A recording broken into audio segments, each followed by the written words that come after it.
Good morning, everybody. Welcome back to the Get Dirty Off-Road channel. This one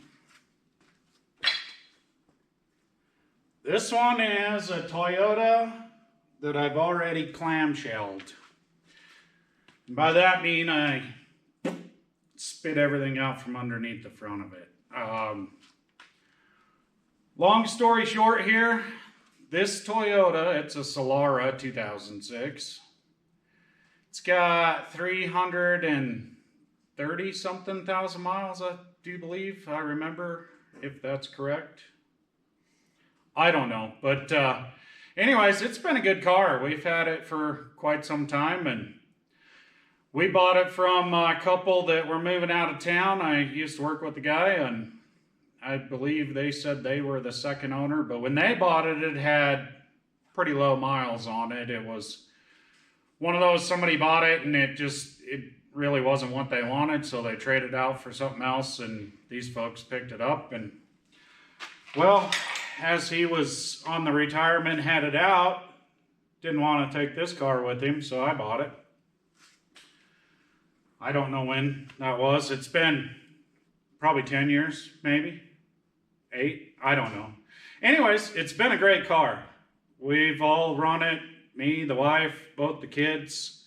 We've all run some miles up on it. Now, when I got it from him, it was around that 268,000, which in fairness, him and his wife both ran that several miles to work every day thing, you know, the interstate, the highways, just, there's a lot to be said about that, just coming up to speed and cruising your whole way to work, which in Wyoming, that's easy to do. Really, we're only doing brake checks for the deer in the road and those kinds of things, but it's been great. We put almost 100,000 on it ourselves, and it's still running strong, still doing great.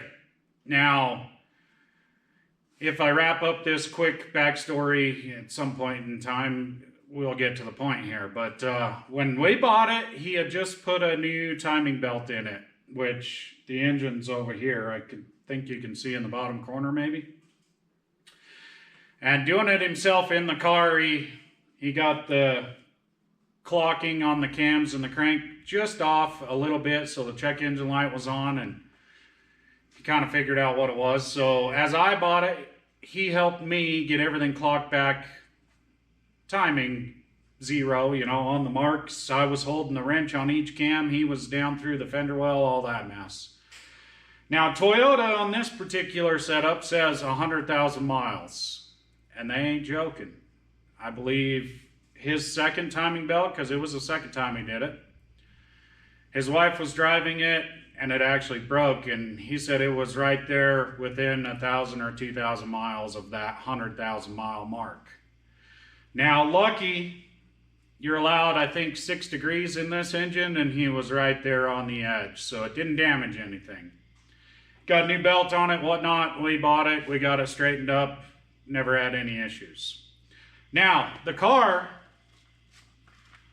clamshelled right now because our son had it. He was going to school doing his welding, I'm a great welder program thing up there, which, to be honest, that school has a great program. But anyhow, he was taking off from where he lived up there, headed down towards the girlfriend's in Colorado. I think he may have actually been going to work that weekend as well down there.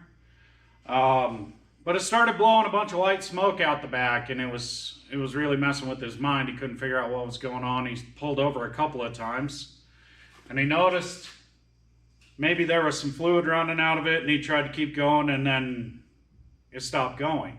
Well, by then he figured out it was transmission fluid burning on the exhaust pipe, white cloud out the back of the car and whatnot. So he got it towed back up to his place, you know, sometime a year ago it's been, and we went up there and did some work on his pickup truck, which you'll see that video come out, you know, whenever I catch up on doing things. But we hung out with him. We went down into the Colorado and caught one of those music shows at a bar, and worked on his truck. We loaded this car back up on our trailer, brought it home. So the reason it's this way is because I figured out the transmission fluid leak. Now, I don't have any video prior to right now at this point in time because I was just being lazy, I guess. I don't know.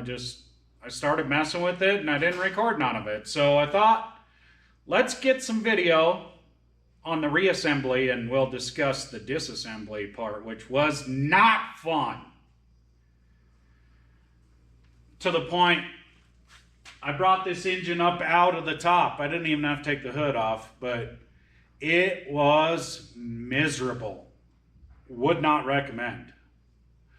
I did it anyway. Pulled it up out of the top and it took care of, I'll show you here in a few minutes, or a minute, or 30 seconds in your video time. I don't know.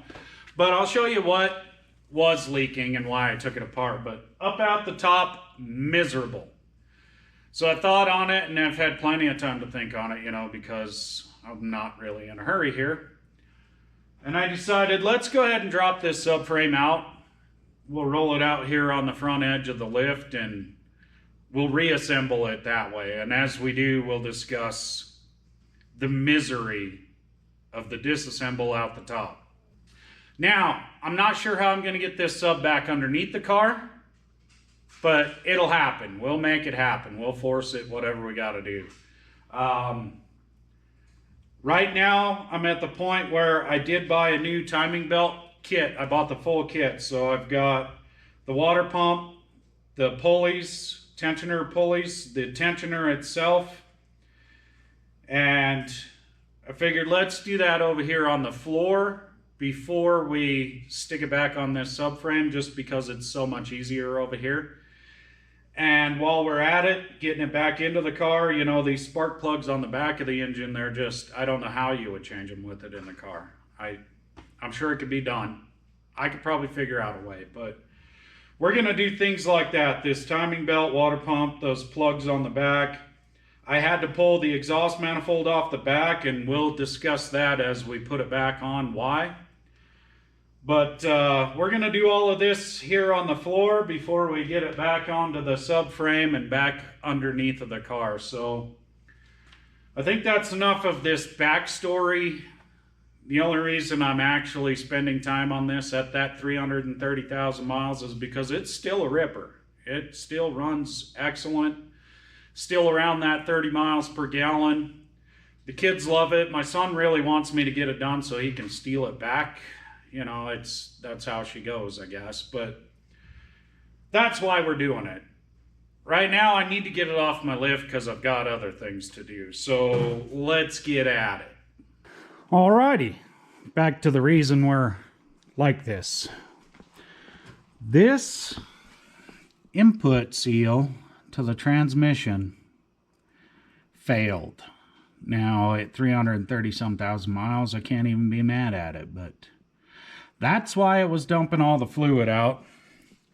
Right down here, you've actually got a little bit of a relief there in the casting, just pouring out of that thing. So the decision to pull the engine versus the transmission basically boiled down to the way this subframe is. Now, you can see right here you've got a mount, but you've also got part of the subframe right there underneath of that corner. Now, you can see there there's just no room right there on that corner and that mount portion right here itself to drop it out the bottom. With the engine in here and the front mount of the engine over here, everything held in there tight, there's no wiggle room to drop that out. So I decided to pop the engine out the top, and that was horrible. So then I decided to put it back together. Let's just drop the whole sub right here. But anyways, that seal right there is the whole reason all of this is clamshelled and just completely blown to pieces. Now, like I said, over here, I've already started on this getting the timing belt off. So what I did is on the cover on the bottom here, I marked the pulley to it, and actually when I shut this off the last time, it was very close. I marked the cams to their marks. These marks were only off maybe that far. So I didn't even have to roll the engine very far, but I've got it all marked with the tabs and the whatnots, and there you go. So I've already taken this tensioner pulley out of it. I tried to collapse this tensioner, and it sure seems like it's seized up. So it's probably a good thing that I went ahead and got the full kit. And so there you have it. Right now we're taking this tensioner itself out of there. I don't know why, just because I've got to set it down and take this front mount off in order to get the belt out, because it wraps around in behind it, and there's no way to remove it around that casting there without taking this mount piece off. So in the car, you can imagine, it is a bear. Can be done, but you're gonna hate it. So before we go back in, let's do it right over here. Alrighty, so I've opened the door. We've got wind noise, traffic noise, bird noise, you know, life. For instance, there goes the tanker truck. Anyways, opened up the door to put a little more light on this subject. We'll take this tensioner here off. They're 12mm bolts. Now keep in mind, inside the car, where this ratchet is pretty much where your framing on your body lives. So yeah, it's not fun in the car. And of course, let's get a quarter turn on the bolt, go sloppy loose, and then tighten back up. Come on, get it together. Still got it hanging by the hoist there, you can see, but we're gonna have to set her on the floor here in a few minutes. So you gotta shorten along. Make sure those are going back in the right way, especially if you can't see what you're doing. That little spot right there broke a bolt. That's just a cover bolt. So, you know, some point in time that got a little too tight and it ended up breaking it. But anyways, yeah, there it is. So now these should be able to push back in. There's a little hole there. You can use an Allen wrench to go through that hole, through the hole in the rod there. So when you put it back together, you're not fighting that if you're using the old one. But as I said, I'm pretty sure this one's seized up. Yeah, I can't get nothing out of it. So it's a good thing I got a new one. It's not a bad idea, but that part of it's off, so we'll continue on. Okay, so I've got it set on the floor. Took my chain off from this portion here, which is like an upper mount for the engine that goes over to the body. So we need to take this out of the way here. These are a 14mm. Now, I don't think I said what this engine is. It's a V6 for these Toyota Solaras, which is I don't know, a side brand of the Camry, I suppose. But this is a 3.3 liter. So when we go back in the car, we'll see it. But there's another piece that goes underneath of these long bolts here over to the body. Now I took that off to get the engine out, of course, but in order to lift it, I spun these bolts back down through this. Then we could have somewhere to lift this thing. So there's that guy. And then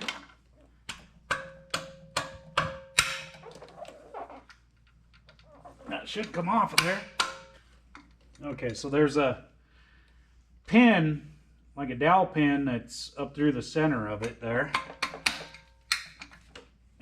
And then it comes off. So that sits right on there, and then your bolts go down through. Then we need to work out taking this piece off from the front of the water pump so that we can get the belt and the water pump access. Of course, these are all different sizes now. These guys are going to be the 12 millimeters. This engine sits on the floor really nicely. It's got a good flat pan on it. So as long as you're not getting too crazy, it'll just sit here for you and do its thing while you're doing yours. Alrighty, so let's take this chunk of metal right here off from the front of the water pump, huh? I think we already said that.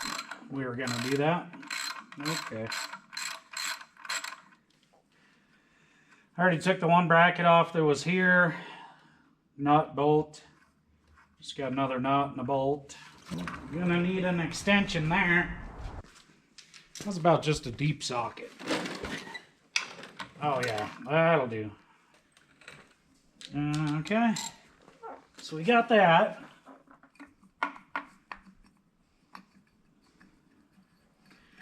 And this block of steel just comes off from there. Aluminum, I guess it is. Let's call it what it is. This piece of aluminum comes off from there, which now exposes our water pump. And I think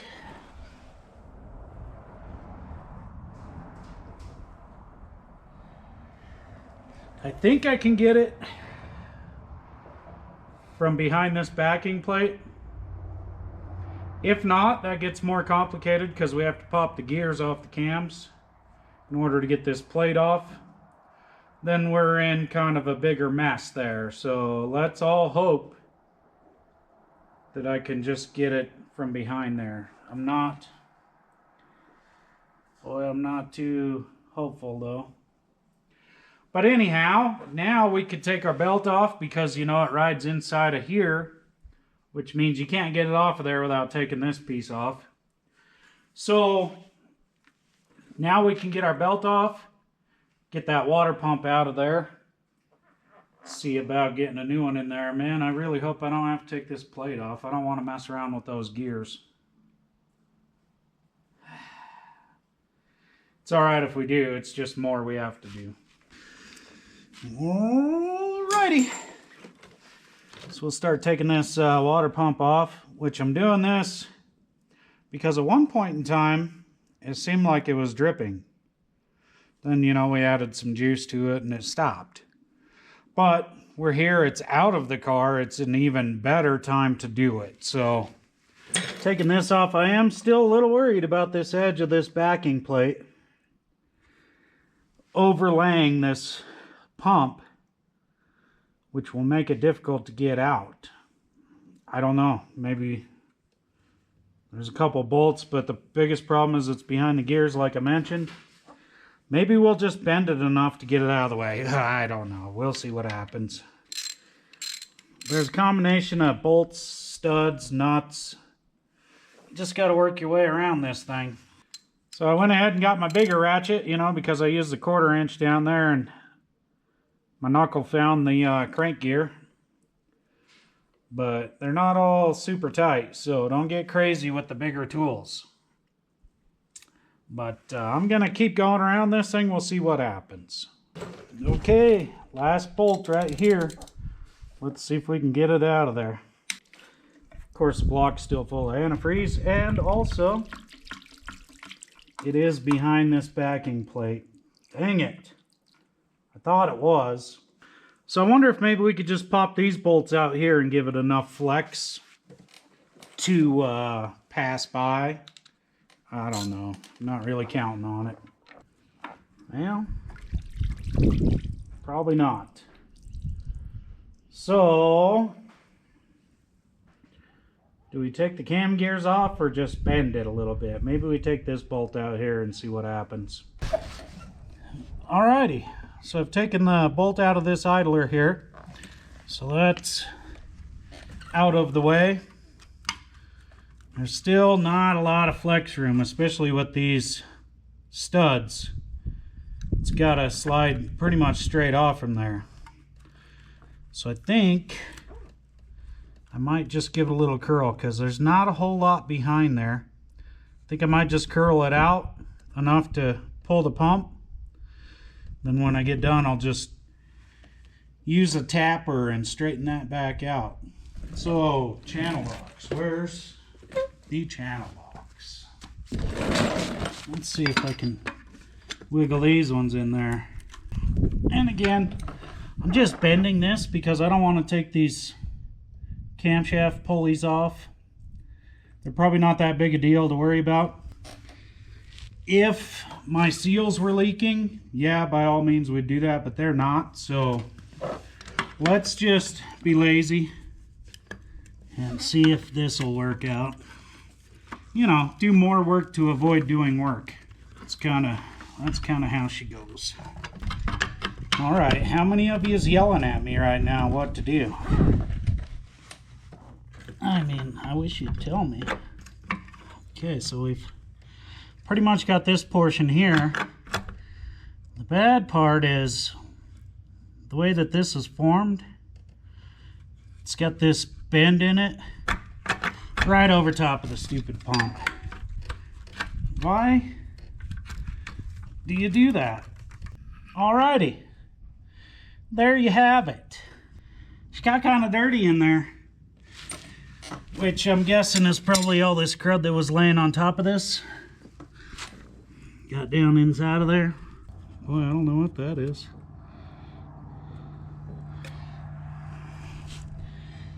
Some silicone from something, so it probably just ruined the whole engine. But that was down inside of the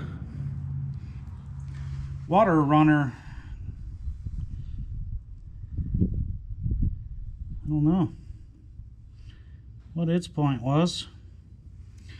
But anywho's, we've got that water pump off now. It looks like it's got a kind of a steel gasket. The new one came with just a regular old gasket material.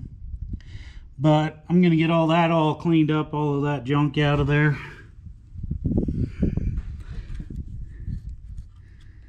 And we'll figure it out from there. Okay, right now is to clean. Soaking up that antifreeze that was left behind. Get that out of there so it doesn't interfere with our gasket situation. Then of course I'm gonna razor blade the best I can. This being aluminum, we don't want to get crazy here. Of course, it's really not easy to get to any of it. I know that's weird. Wipe those light debris off from there.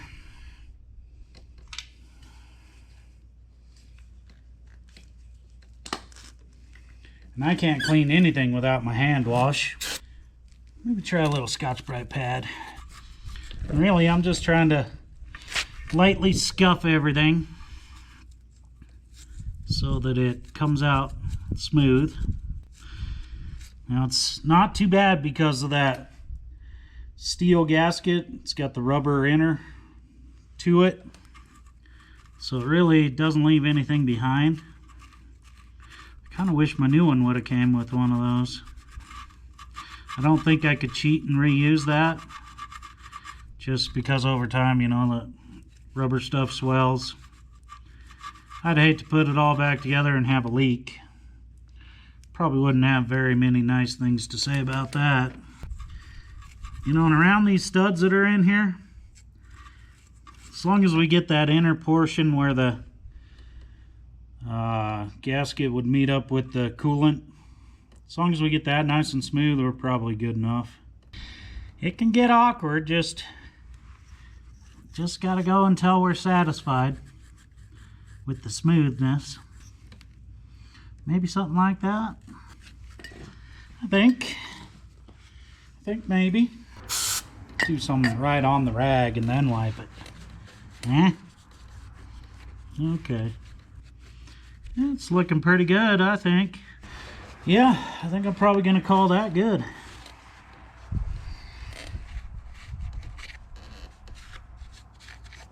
Nice and clean.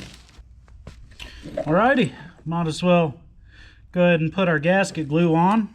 Let it start tacking up a little bit. And I cut the tip of this tube pretty fine so that I can work around this stuff a little bit easier. Now we don't want it excessive pushing into the coolant system.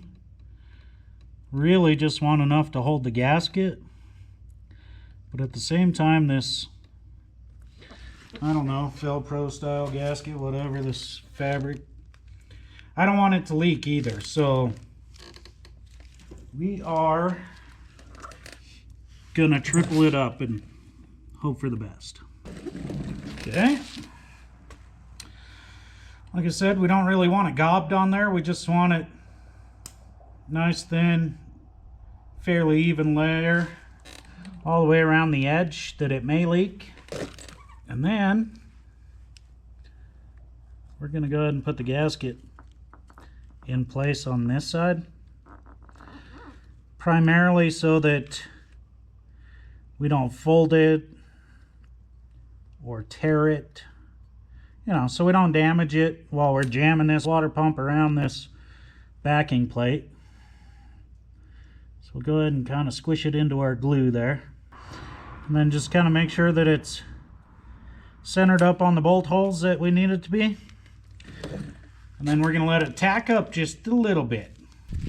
Okay, so I went ahead and slid this pump on there since I had gasket glue on both sides. I got all of my bolts and nuts back on it. Everything's tight. Seems like it's all flush on there properly. So now we need to bend our backing plate back into position. Could be fun, but you know, we'll just take a big smasher to it and see what happens. So we'll just give her some massaging.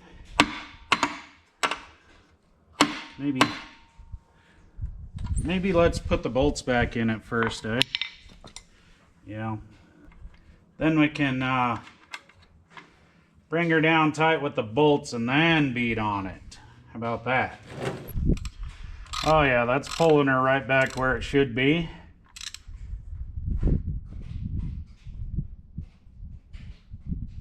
And then that'll hold it tight there, so now we can beat on it. Alrighty, put this other bolt in over here too, so now we can beat on it. Need to be careful we're not whacking on that water pump though. So maybe we do the wrong thing here. Double them up.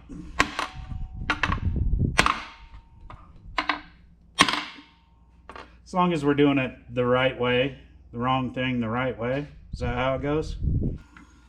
We got to bend this down so we don't catch it on our timing belt. You know, that'd be a sad day to crank it up and rip the timing belt off. I mean, the right way probably would have been to take the backing plate off, but yeah, I didn't want to do that either. You guys know. Pretty solid right there. We're back against it again. Okay, I think we're probably good. This little corner right here maybe needs a little more. Alright, I think I'm going to call that like we were never in there. Except it's obvious we were, so I guess if you're messing with one of these engines and this is all chewed up, you know, somebody did the water pump, huh? Probably me. Okay, so let's get to putting that timing belt back in there. And then we can make sure that we're going to clear on all of this garbage. And then, you know, go from there. And like I think I might have mentioned before, I bought the full kit. The water pump, the 2 pulleys, this idler pulley, the tensioner pulley, and the belt. Plus the tensioner itself. So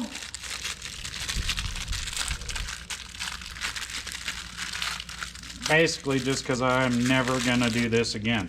Not on this engine anyhow. So here's the new idler pulley. It's a lot stiffer in the rotational than the old one. I mean, that guy over there She's got some miles on her, but looks like everything should clear involving that, so we'll just go ahead and smack that in there. Okay, so this bolt should center this idler pulley up where we don't have to, you know, we're not trying to make sure that it's putting its force on the belt in a certain way or any of that. No, the bolt comes into it and it's center. So this one being stationary is easy to deal with. Good and tight. I'll bet you there is a torque spec. Got an elbow pop, so that should be okay. It's turning freely. That backing plate, so that is good. Alrighty. So I've got the timing belt on there now. One thing I want to point out is you get in your grooves on the crankshaft, you need to be tight coming up around your water pump, tight up to your cam gear here, which I got lucky. Both camshafts stayed on the mark. Sometimes they'll roll just a little bit, so you need to watch out for that. But keep it tight up here to this cam gear, all the way around, tight underneath your idler pulley here. Then the tricky part is staying tight to come over your other cam. Make sure that they both stay on the mark. I did have to pull on it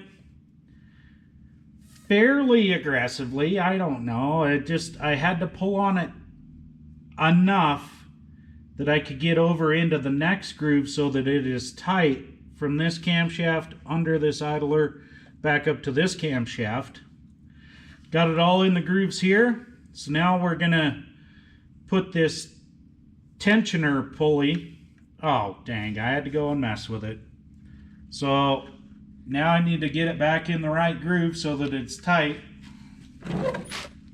And then we'll put this tensioner on there.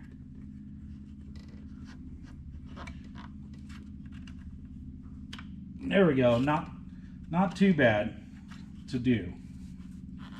So we got to be tight cam to cam under this idler, tight crank to water pump over to this cam. So now we can get our tensioner in here, which I have a new one. I cleaned up the bolt that holds it and put just a little bit of oil on there so that it can roll smoothly inside of there, see? So we'll bring this in where it needs to live. Okay, so for the moment we're just going to go hand tight so that it can move. So we're going to just by hand put pressure on the belt. See that it's tight everywhere. We're still on our marks, so everything should be fine. So now I spun the bolts back in where the actual tensioner lives. So we'll get those taken out. Set to the side. Okay, so we've made sure that the belt is tight as we can get. Crank to water pump to cam, cam under this idler to cam. It's pretty much the best we're going to get, right?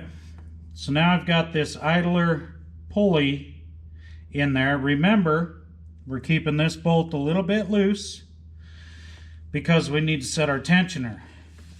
I've already put the tensioner in there, and then this little loop hoodus right here, which I was saying you can also block with a little Allen wrench. Brand new, it came with this. So I've got these two bolts tight. We're just going to pull that, which is going to put tension on our tensioner pulley, which puts tension into our belts, right? Now, just because I want to make sure it stays tight, got a little screwdriver here. Not really putting much onto it. Just going to lift it up slightly. Light touch, light touch. Then we're going to tighten this bolt here. Alrighty. That's tight. Tensioner's pushing out. We're good and tight all the way around our timing belt there. I also checked this backing plate. We're not going to interfere with the belt anywheres. Now down here on the crank, you've got this washer. That's going to keep the belt in line on that gear. Then over here on this camshaft, there's a lip, an edge, a face, whatever you want to call it, that the belt is going to run inside of. So the belt should not walk off from anything. The water pump also has a little bit of an edge. But that's it for the timing belt. So I guess we'll start putting the cover back on. So it's a two-piece cover. Go ahead and shake the dirt out of it. But we'll slip that guy on there. Now if we remember right, this one over here was broken. That's fine.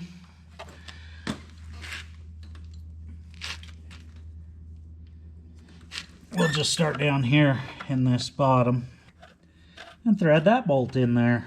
How about... So basically I'm just going to go finger tight on these until I have them all in. Just so if I need to shake it around to get the next bolts in, we can do that.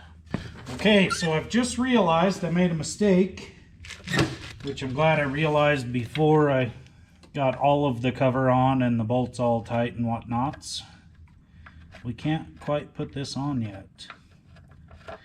And that is because this aluminum bracket, Hootis majigger thingy, needs to go on there first. So we'll shake the dirt off and slip that guy in, which has got to go first because the cover comes up right against it. In fact, this little hole right here holds the cover. So we need to get that done. So I'll get all of it, these two nuts and the two long bolts put in there. Alrighty, so we've put this piece on there, which is going to this upper mount, you know.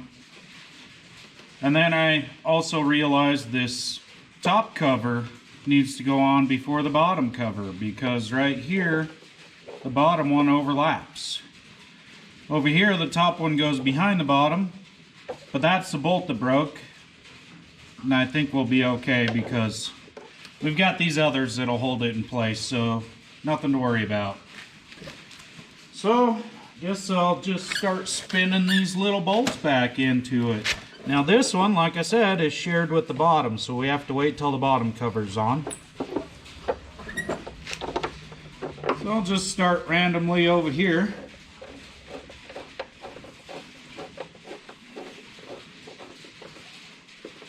We need to keep them just a little bit loose in case we gotta wiggle it. Don't worry about all that noise in the background. That's just winter running off the roof again, even though it's supposed to be spring. But here in Wyoming, like several other places in the country, you never know what you're going to get till you get outside. So anyways, I'll keep sticking bolts in there. Alrighty, got all the bolts in the upper portion except for this guy here that shares with the bottom. Got the bottom part of the cover back on. Seems to be fitting like it was. Even though we had bent this corner a little bit, I was able to get that back in there. So we'll just finish these bolts up. Maybe this one doesn't want to play nice. What's going on there?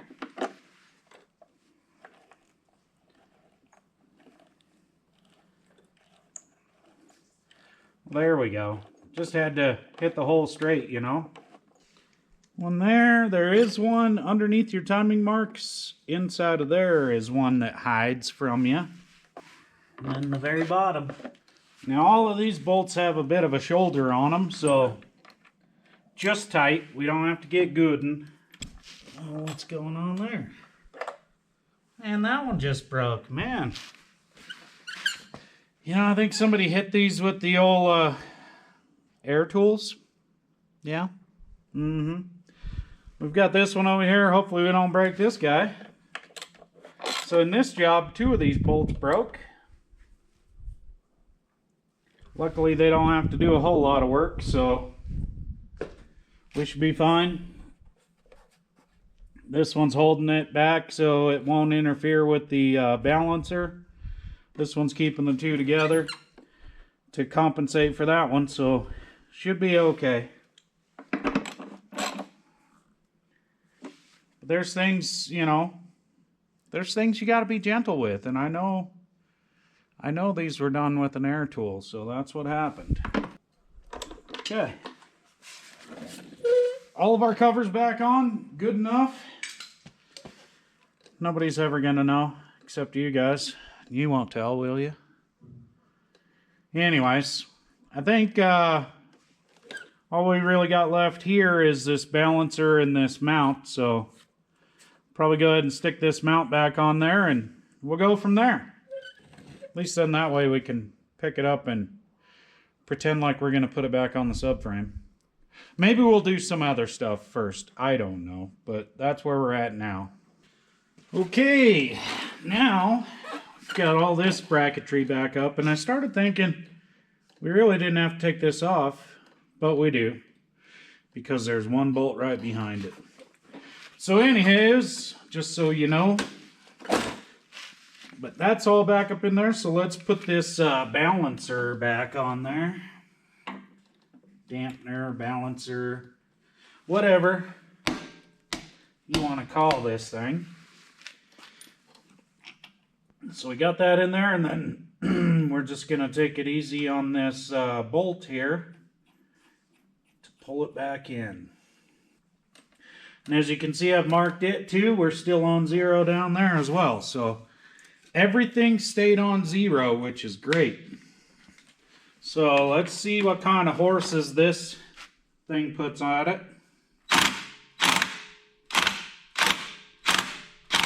Now, I made sure that my keyway was lined up before I started on this bolt. Now I'm just keeping an eye on it and going easy.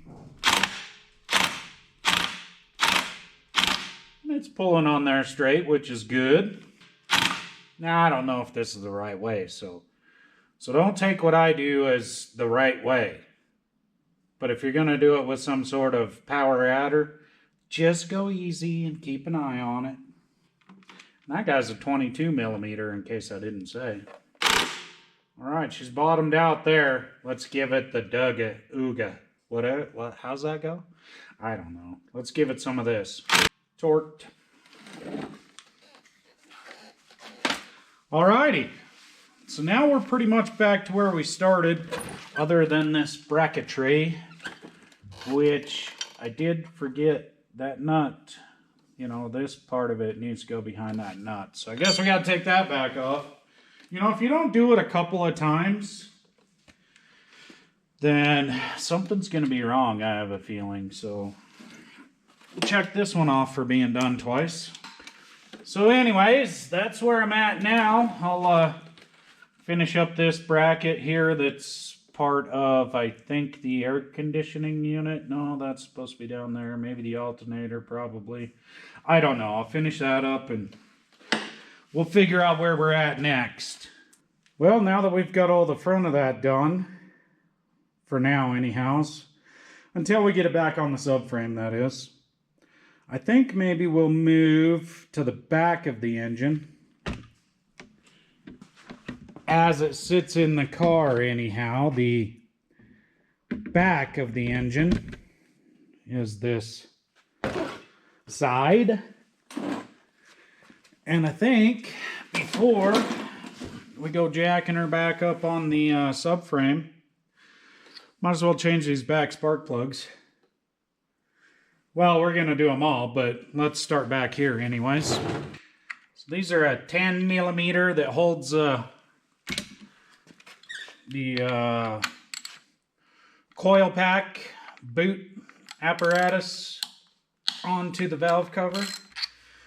So you just take your bolt out there, then kind of give it a little bit of a turn. You'll feel it where it was kind of stuck on the spark plug, and then it should spin around it. Then you just pull them out. And there you have that, which has a little bit of oil on it, but I don't see a puddle in there, so I don't think it's really leaking. It might have just been something that was put on there so it doesn't seize up into that, or, you know, something like that.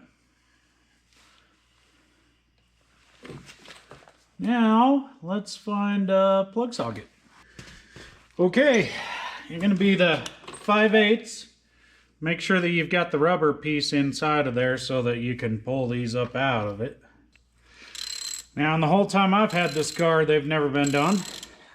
I can't speak prior because I don't know for sure. Now, if you had a lift, you might be able to lift the car up and wrap yourself around the back side of the engine from the bottom. Up from the top, the way it sits in there, I don't know. It could probably be done, but it does not look inviting. But there you have it.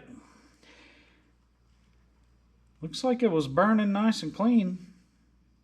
Which, like I said, this car did run really well. So we're just doing them because it's super easy to do right now. It's got the NGK IR,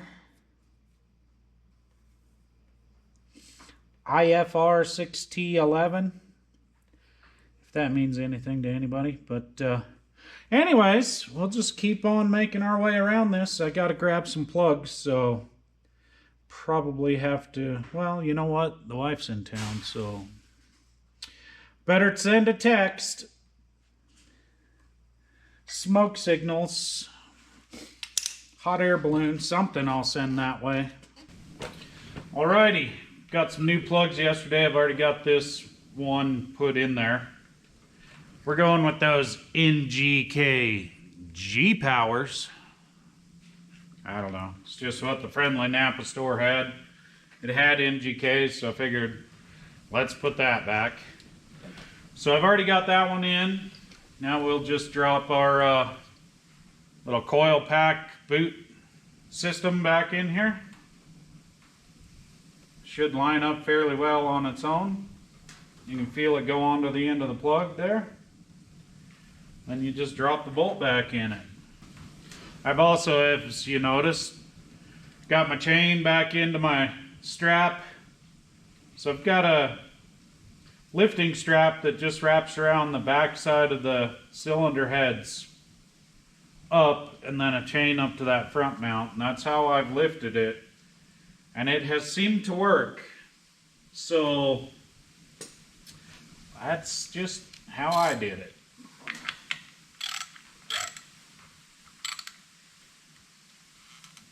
Those don't have to be stupid. All we're trying to do is just keep the boot in there with that bolt. So basically it's, yeah, I even took a little pressure off the engine. It's kind of swinging. But basically we're just gonna go around the circle here until we get all these done. And then I'm trying to decide if there's anything else that needs done before we put it back on the subframe. I don't think so. But anyways, changing spark plugs now. Oh, you know. Still doing spark plugs. Keeping these old ones for now, you know, because I hoard. So I got this center one done. Now this last one on the back side of the engine, as far as the engine compartment goes anyhow, the back one. Now when you're tightening these plugs, they've got that crush washer on them. So it might seem tight, but you just got to go gently. Make sure that that washer seats all the way in there like it's supposed to. So far these three plugs look like they were burning really well still. It's not burning oil, so that's a plus. But we're just going around in circles here. You guys know what's up. Stick our boot back in there. Everything on these three look to be in good shape. I don't see any cracks in them. Sometimes these will crack and then they'll start arcing out against your sleeve that's inside of here. You can start getting a misfire because of one of these. So just a quick look. The boot part of it looks good. Everything looks fine. Clipped onto the plug in there, and then we'll just put our little retainer bolt back in. I think we've been over this a time or two. We only have 3 more to go, so we'll probably keep talking about it.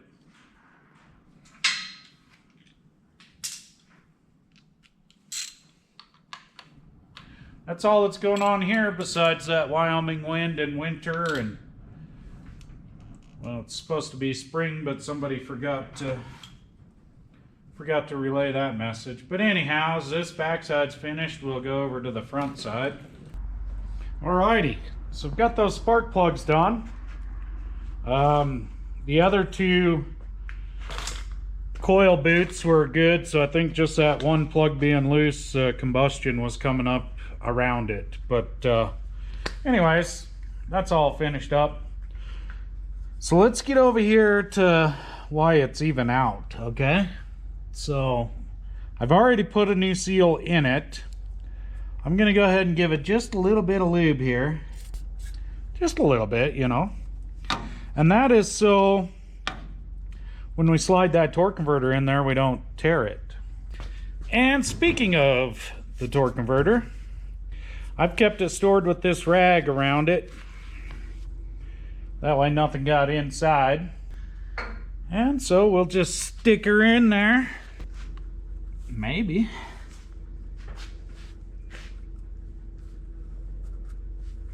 Do I not have the right seal? I checked it on here.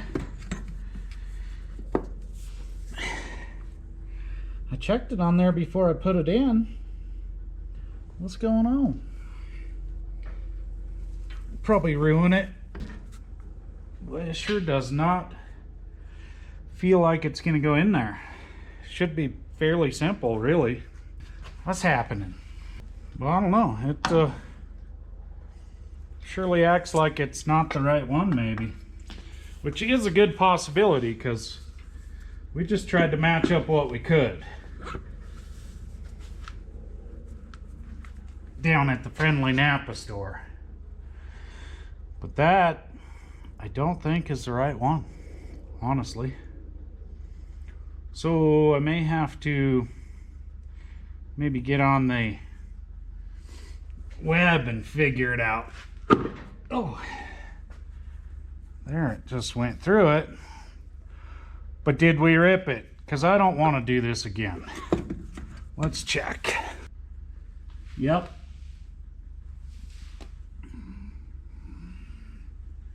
So that's not handy. So our best guessing at the Napa store turns out wasn't the right one. Now, I did check it on the torque converter when I got it, but that was before I put it in the case here. And apparently in the case here, didn't work out. Must have made it too tight. Yeah, I can see up in the top of that seal where it's pushed clear out, it's gonna leak. Wasting our time if we go forth. So I'll have to get another seal, see if we can get the right one. Well, as you can see, I've got that engine mated back up to the transmission. Now, I did have to go get a new seal. It was a different part number, fit in the housing like it's supposed to, but it slipped the torque converter through the center of it much easier this time. It was a little different compound.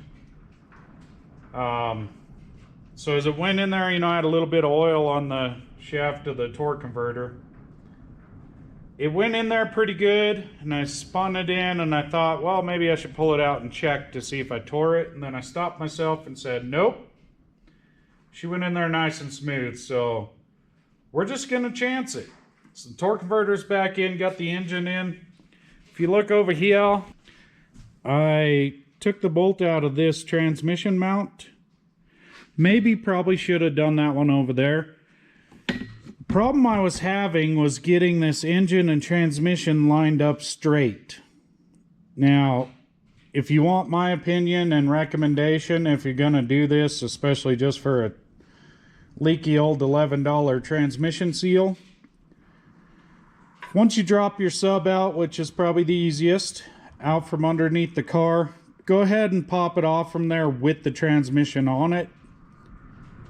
Maybe do your torque converter bolts, you know, before you get too awfully crazy, but lift the whole thing off from the cradle here, the subframe, drop it out here onto the floor, separate, do your fixes, put it back together down here on the floor. I think it'd be a lot straighter, a lot easier. But you got to keep in mind too, if you look at this, can you tell? Can you tell? This engine and transmission, everything sits sideways at, I don't know, a 23 to 38 degree angle. I don't know exactly. So when you come out on the floor, you're going to be fighting that too. But I still think, now that I've hindsighted, it's probably still easier to wrestle around on the floor and get them matched up so that they come together straight. You see, I still have a little bit of a gap, and the bolts aren't super tight, but you know, they're getting tight trying to pull it together. So I'm thinking maybe on the floor you'd have less of a bind. All in all though, you struggle however you want. My struggle bus says probably that's the easiest way. So now I'm trying to get you over here where you can see me on this backside, you know, down in here where this wrench is hanging. Right above that, I've got one more bolt, still kind of a gap here. So right now I'm going to get this bolt in, and there's 5 of the main bell housing bolts from here over the top. So I'm going to work those 5 bolts and see if I can get that thing closed up like it should be. Just got to jump in here right beside you guys, you know. Try not to cuss in your ear and all.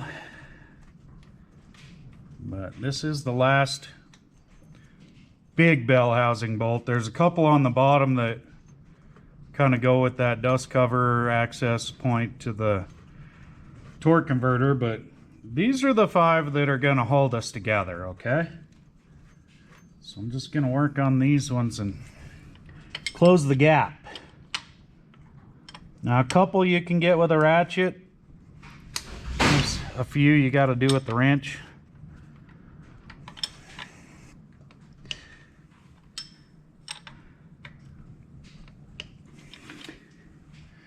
It's just kind of awkward the way that it's wanting to pull together.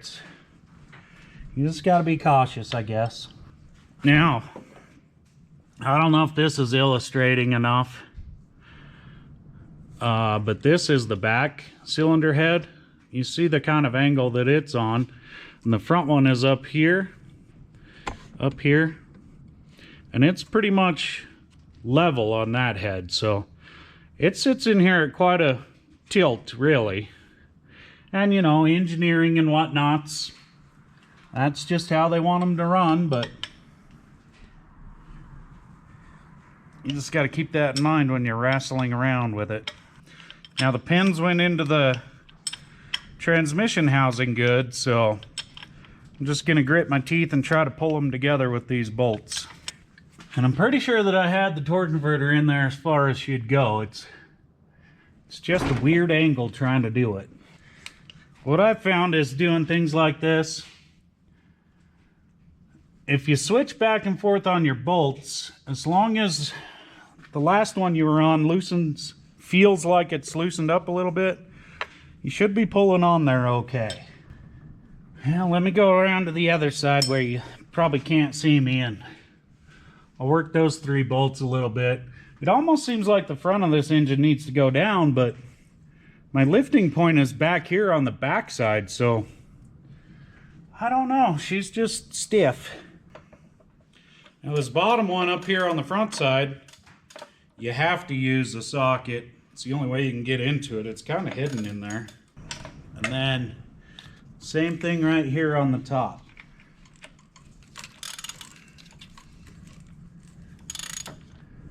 Now this top one is all sucked together, so we don't want to get too crazy on this bolt. Just bring her in tight. Okay. It's only been 2 hours. I've had this engine on and off from here 3 or 4 times. Torque converter in and out 13 times. All right, like I said, 2 hours of saying things, possibly even doing things that stay right here in the shop walls, you know. So you didn't miss anything but some very foul language. On and off 3-4 times, like I said. Torque converter in and out, I don't know, 13. Let's call it a baker's dozen. Could not figure out why it wouldn't go into the case further. That was the problem. The torque converter would not get into the pump. So I got a little tiny pick pointer thing that light, and I was looking down inside the seal, and I could see the 2 tabs that the torque converter needs to go over and spin into the pump, you know. Luckily I didn't break anything, but I used my little pick pointer thing and I pushed that washer Hootis that has the tabs so that it was clear all the way, because it looked like maybe it was hitting the edge of that. Got it in there a couple of different times. I tried that operation and it still would not get in there far enough. I'm spinning it like a Ferris wheel, you know. It's nice and slow and pushing hard, and I don't know. I just could not. So then I spun it counterclockwise about 3 turns and it popped in. So apparently on the other side of the world, you got to spin it backwards. I don't know. I've always just spun it to the right and they click in. This guy right here, as soon as I went left 3-4 times, it snapped in there. It went in far enough. I was able to get the engine back over here. Got it flushed up. Got all those bell housing, well, the top 5 bell housing bolts tight. I think there's 2 more down below, but they don't necessarily really hold your engine assembly together. They're more for the cover, the inspection cover. While doing that, you need to make sure that the bolt in the torque converter is lined up semi-close to the hole in the flywheel, the flex plate.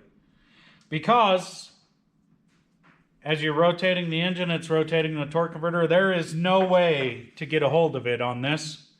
You've got just a straight cover. There's nothing that gets you behind that flex plate. So I did that. I made sure that my bolts were clocked fairly close, the holes fairly close to the holes in the flex plate. And as I cinched it up, I checked for engine rotation. I was off a little bit, but at that point I was able to get a screwdriver in the threaded hole and turn the torque converter just enough. Now I can start getting torque converter bolts in there. At this point in time, my next step is going to be this front motor mount. So this video really is just a culmination of putting this car back together. The reason it's blown to pieces is this front seal in the transmission across everything, you know, as they do.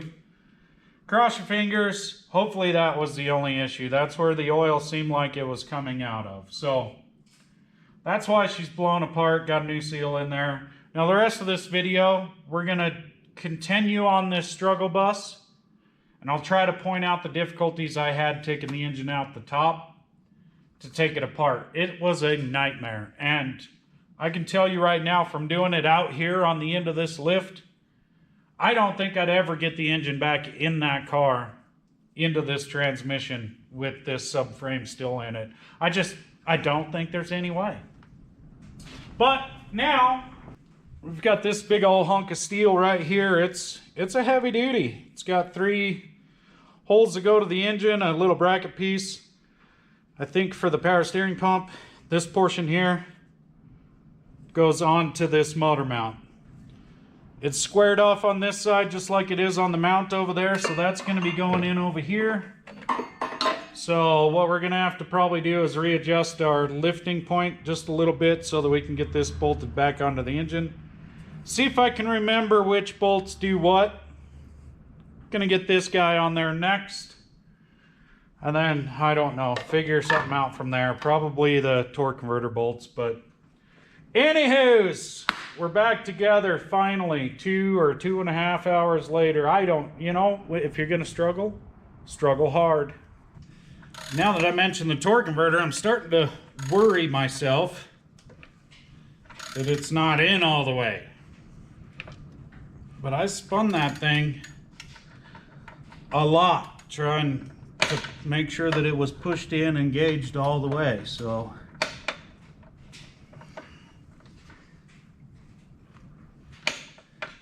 I don't know why we're still gapped a little bit here. So before I go on to breaking it, I'm gonna go on that crank bolt. I'm gonna rotate the engine a little bit, see if it spins in there, if it's bound up. Okay, it's bound up. So now that I've thought and talked about it, that torque converter must not be back all the way. It's the only thing it could bind up on. So I guess I'm taking all the bolts back out and see if we can figure it out. Dang it! Every time. No, I don't do that every time. It's just something every time. We'll come back when I figure out what's going on, okay? Yeah. All right. Alrighty. So you can see, I've got the subframe back underneath the body. It was a bit of a chore, but not super difficult. If I was doing that on the floor, might be more difficult. Might have been easier. I don't know for sure, but I got her. So now we're reattaching things. I'll show you. Okay, so there's a body mount sub to the body. There's one right there. Now that one right there is the backside on the passenger side of the car. Well, that's the one I tried to do first, and the whole sub was kind of cocked a little bit out of alignment. So my threads up in this guy ended up getting, well, they ended up getting this guy. So this one should probably never come out again. But anywho's, got the front two in as well. So now I'm just going back through, you know, because I do things at least twice over. But anyways, I'm going back through and I'm getting my structure supports, which tie the sub to the body. Well, when I was getting this thing lined up, I found it easier to run just the body bolts in, and then I could give it a shake and a shimmy, and it even got to the point where I had my old 90s Chevy scissor jacks under the body and lifted up so I could move my air jack back. And that helped me get everything shaked out, you know, because trying to pry up through these against the body and the sub and the tire sitting on the rails, it was getting complicated. The body was trying to come off the jack, but anywho's, did that just up on the rails, a jack on each side, and kind of relieved the body from the sub a little bit and was able to get it all in line. But it came out to be easier to run just the bolts up through the holes on all four corners. Now I'm coming back through tying in my body support to frame pieces. I think that sounds right. Yep, we'll go with that. So anyways, each corner has 2 bolts into the body, and then of course the main bolt up through the sub. So right now that's what I'm doing with that. And I discovered yesterday, after I got this tied back together, I probably should have put my accessory belts, you know, my power steering belt and those things on before I got under the body, but you know, if I'm not struggling, well, I ain't doing anything, so that's how it's gonna be. It ain't coming out of here again. So hopefully that seal on the transmission was the only real problem, and we don't have to do her again. So there's the bolt. And then the nut over here on this corner. All four corners are pretty much the same. The bracketry is different, front to back and side to side. So if you throw them in a corner and come back to it some odd year later like me, it shouldn't be too hard to figure out. Now, I was actually smart and lined these up on the rail after I did that, so it hasn't been that long, but it could have been. I know for a lot of us working a full-time regular job, time just gets away from you. Just keeps on slipping, slipping, slipping into the future. I think that might have been on my graduation playlist. Anyways.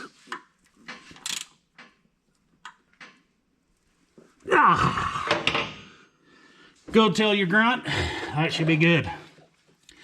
One other thing I want to show you here, which we might get into some difficulties, but squint and maybe turn your screen sideways. I don't know, but you see right there, oh, there's not a lot of room here, but right off the end of my fingers right there, that's your steering joint, right? Right, y'all see that little U-joint knuckle down on top of the rack and pinion? Well, when I lifted this sub back up there, that was not lined up because, well, I was by myself. And I thought about it right after I got my body bolts in. However, up through the firewall, there is it's like a slip yoke. It's splined up. So what I ended up doing is getting, let's see if I can, okay.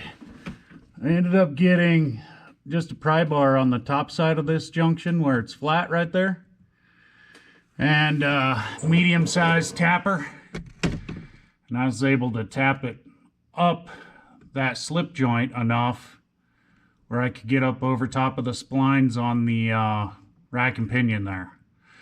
And then I was able to pull it back down by hand. It actually lined up pretty well when I put this car on the lift. I had the steering wheel straight, tires were straight. Didn't mess with any of that. I verified the steering wheel was still straight as I splined it up onto the rack and pinion.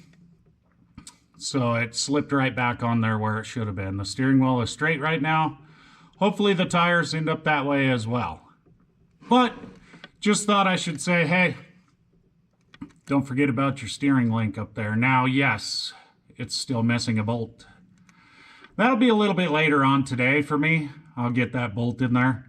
It's up on top of the windshield cowling piece under the hood, so I'll get that jammed back in there a little bit later. But for right now, got that corner there done.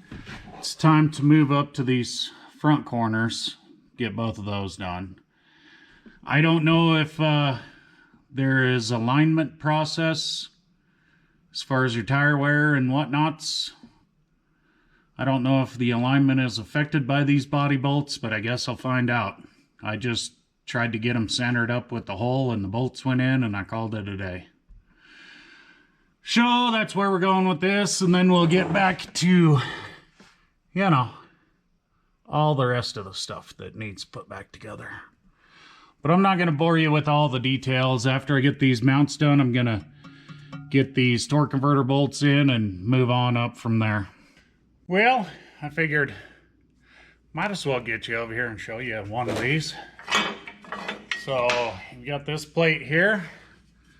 Now, it don't go that way, obviously. It'll go over that stud and a bolt up through it there. And then this center bolt up through the subframe. So That back one there, I had to pull the bolt up into the body a little ways before I could hook over the stud, just to keep the bolt going straight. This main bolt here. Let's see how this one does. Oh yeah. It's kind of pulling away from the stud in this here for a minute. And that's because we've got a gap up above it. So what we need to do is pull her in there a little ways. Should have brought a battery out for my impact. Doing it the hard way. Alrighty, so we'll just pull that up a bit and keep an eye on this here so that we can land on that stud and make sure it's where it should be. So it's wanting to turn with the bolt naturally. The bolt does have a big washer under the head there, so it should spin. But we still want to do what we can to keep it lined up as we go up. You get up here, we're fairly close now. We're touching the body again. You could actually stick a bolt or even that nut on to hold it there if you want, but it ain't too difficult to hold on to either. And these, when they get to the bottom, that's pretty much tight. I mean, we're still gonna try to get some gooden out of it, but that'll do.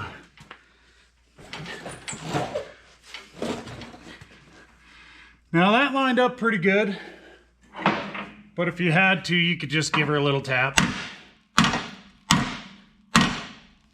Make sure it's on there all the way.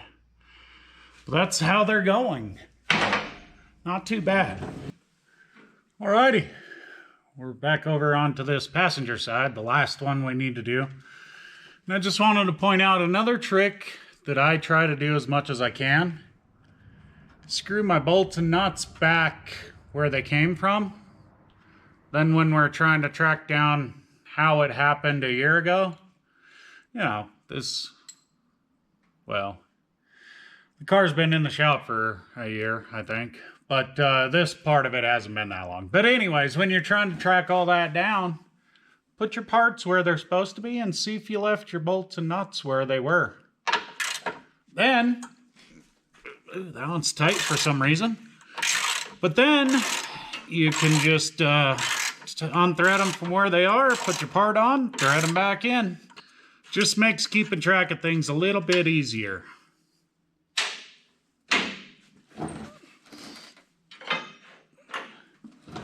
Now we got that out of there. Take our body bolt out and, you know, repeat. You can do these without any support under them as long as you're only doing one corner at a time. I had a jack up here on the lift under this front part of it. That's how I got it back up to the body. The old 90s Chevy scissor jacks.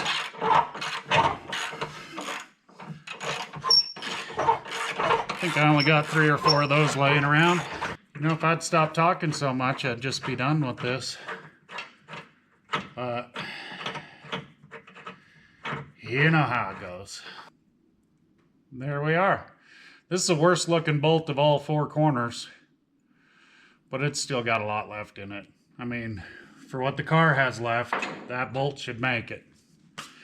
But anyways, get this other one up there and then we'll be moving on to other things. Alrighty.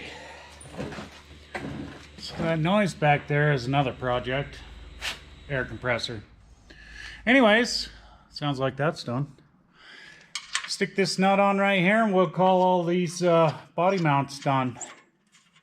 I might hit that back one a couple more times with the gutless impact, just to make sure. And now we're going to be up on this flex plate. So yesterday I slipped the belt onto the power steering pump, but it's tight enough I had to roll the engine back just a little bit to do that.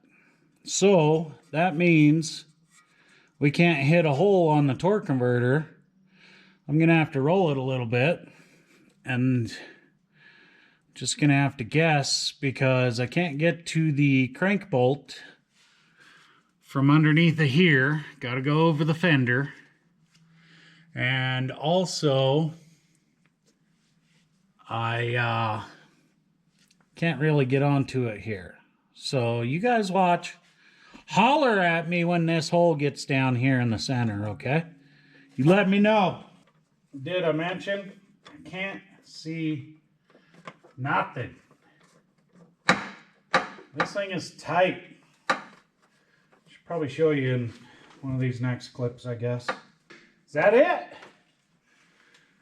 Okay, thanks for the help.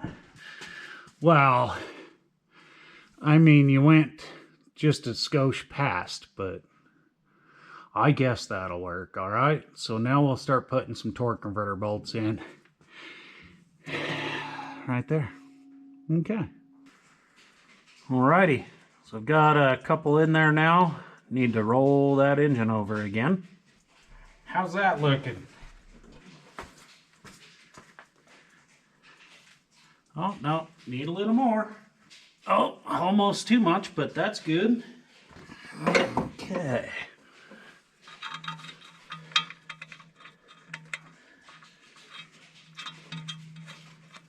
Stick this guy in there. Of course, straight out the gate, I cut the back side of my hand just reaching in there and jammed it into I don't know what, but it's good times. Anyways, 14 millimeter. Almost went too far.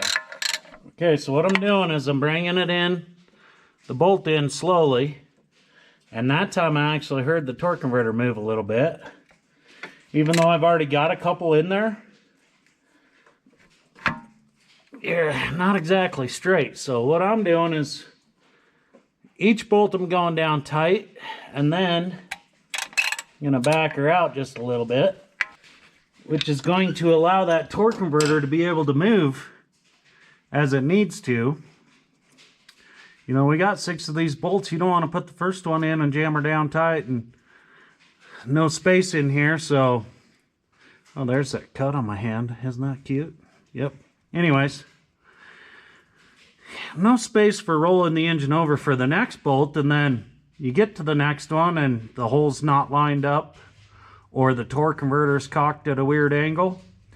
Then you end up starting to break things and doing things over, which I'm normally doing, but I'm trying to prevent that. I've got 3 of them in there now, and we'll just have to keep walking the engine around until all 6 of them are in, and then we'll torque them down.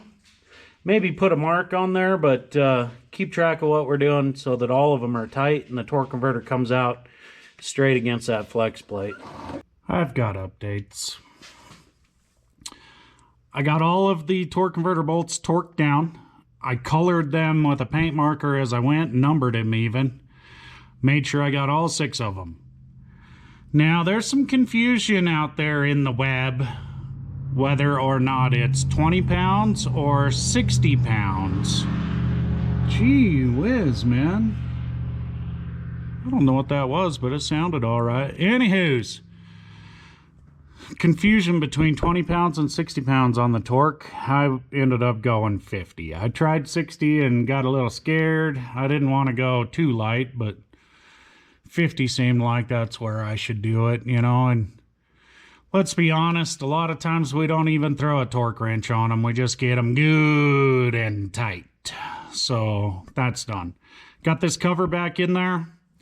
Now, on the bottom part of this, I believe is some sort of bracket tray that holds that exhaust pipe going that way. I don't know, but I got these 2 bolts back in the bottom. And I'm just kind of moving on. Up above my head, I have laid out wiring harness back in its general directionality. I've got the power steering belt on and it's tight, which was a booger. But that's good now. So now I went and put a shadow on you, but right there, that bracket holds your power steering line. So we're going to get that bolted back down. And then on the top of the pump, let's get a light up here a little bit better. On the top of the pump, we've got this plug right here. You can kind of see that connector there, which I don't know how it happened. Maybe getting it out from under this car, but it looks like that connector piece got a little bit broke. However, the terminal's still sticking out, so I think basically we're just gonna stick it to it and hope it works. If not, we'll have to get a new sensor and get threaded in there, which might not be too bad. But anyways, that's what I'm doing now. I'm gonna get that hooked up, and then we'll just kind of feel our way around this thing from here.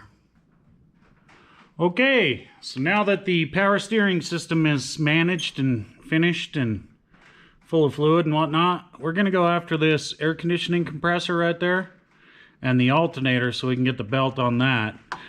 So it sits up here, you know, kind of a tough spot, but really we can get it, especially with the radiator out. I think what I'm gonna do is jump up on the top and you guys just hang out down here for a minute, huh? Okay, so we'll get this thing sort of lined up. There is a bracket that goes over the front two bolts. So for the moment, we will get these backside in so that we can get it somewhat in position. I think I've got the right bolts, but man, they sure seem long. Yeah, we'll figure it out. Man, that's kind of a neck breaker there, ain't it? Yeah, me too. So where that bracket goes on the front, two studs, top and bottom. I've got these bolts that go in that have a stud on the back of them, and that's what holds that bracket on. So let's get this guy right here first on the bottom, and then we can figure things out from there, I suppose. So she's pretty wobbly on these, so we're just gonna hand tight until we've got everything into position, then we'll crank them down. But that's where we're going now. Okay, now we're up here on the top. I've got 3 of the bolts figured out, but I thought the 2 with these studs on the end went on the front side, but down there on the bottom, it was basically too short. So I don't know what's going on there. I'm kind of mixing bolts around at the moment. But the big thing is we got to get this bracket on. It goes over those 2 front bolts, front of the compressor. That's why I thought the both studded ones went there, but I don't know for sure really. So just kind of fussing around with it. But in order to get said bracket on, there are, sneak you down here, there's a couple of studs there that it needs to go over, which most of the time I try to spin my nuts and bolts back in where they come from so as I don't lose them.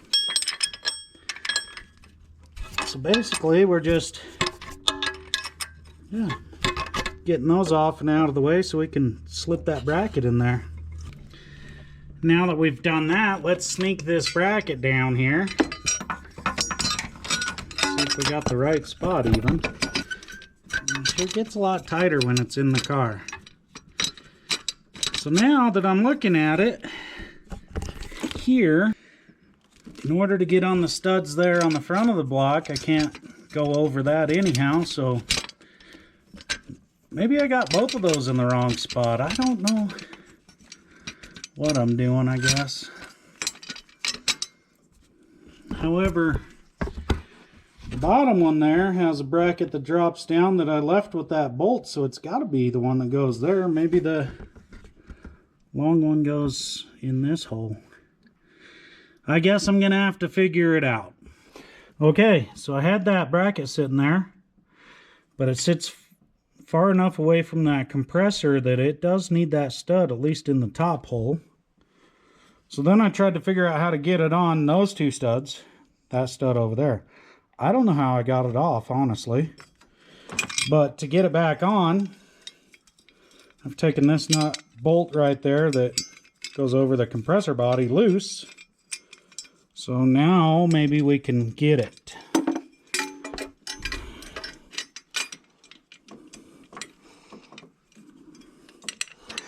if I could get it on those studs properly. Okay, so we did. Onto those two studs over here. And now we've got some flexibility in it to get it back onto that one. And then to reach down here, bottom of the compressor, it is tight against the body. So I guess it is just a regular bolt down there. So now that it's there, start putting these nuts back on these two over here, and then go below and try that longer bolt and see. I don't know, maybe it does go down there.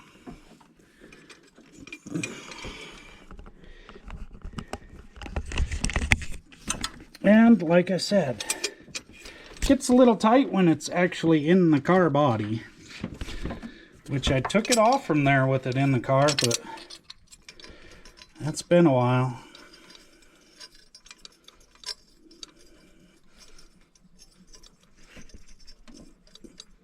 Oh, come on, my hand is not made to turn that way. Okay, so I got that threaded on. So now, like any other thing that might have some play in it, just gonna go finger tight on these until I've got everything lined back up. Okay, so my longer bolt does indeed go in this bottom corner. I don't know, it's strange, but I got the bracket up there on those studs and it came down tight here, and this was long enough for that bolt, so I guess that's where it goes. So back to the top. So now that stud there, got a nut, and I have one just like it for the other one, but I cannot remember what was on there. So I guess as I put other things on, I'll figure it out, but there's that, and then one more for back into there, behind everything.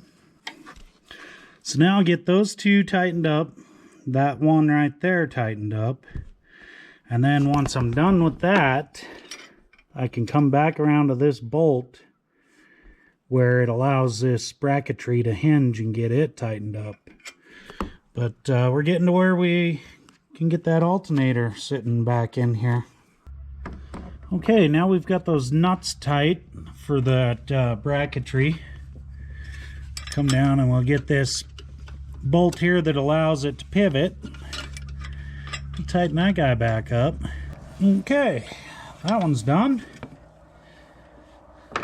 So now, I can't decide on this alternator. I think what I might do is start clipping this wiring harness back.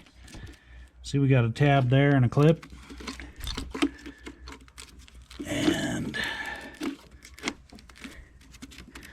just kind of, they used to clip over those, but you know, now they just kind of slide over, but that's okay. But I think I might work that around, get the alternator up here and get that situated. Probably spray some brake clean on that pulley down there. It's got a bunch of oil on it, so we'll get that cleaned off. Okay, I think for a minute I'm going to move the wires out of the way. And slip this alternator in there. However this is going to work out.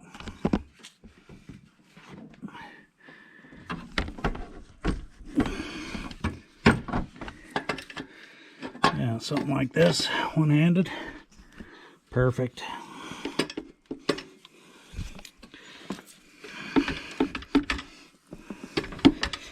Oh. I kind of thought maybe I was going to have this here too tight. Maybe I should loosen that back up, I guess. I don't know.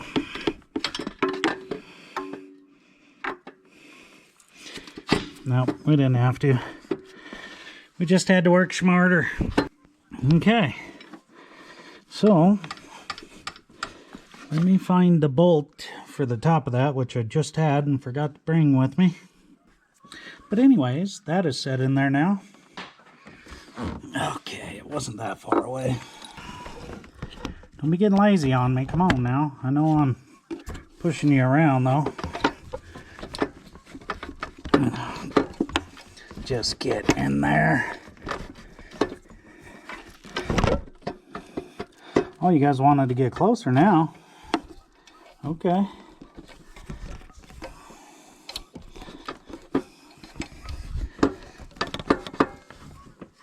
Goodness. What could be so hard about it?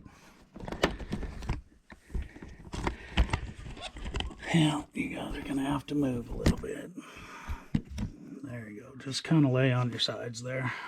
Come on, you can't hardly move at all. But you're just absolutely one small wiggle from getting through there. And no room to do it. I'm going to break out my pry bar. But it's not up here. Okay.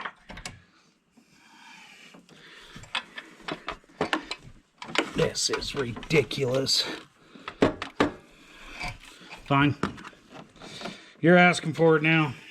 There actually was one up here. I was standing on it. Jeez, couldn't even tell.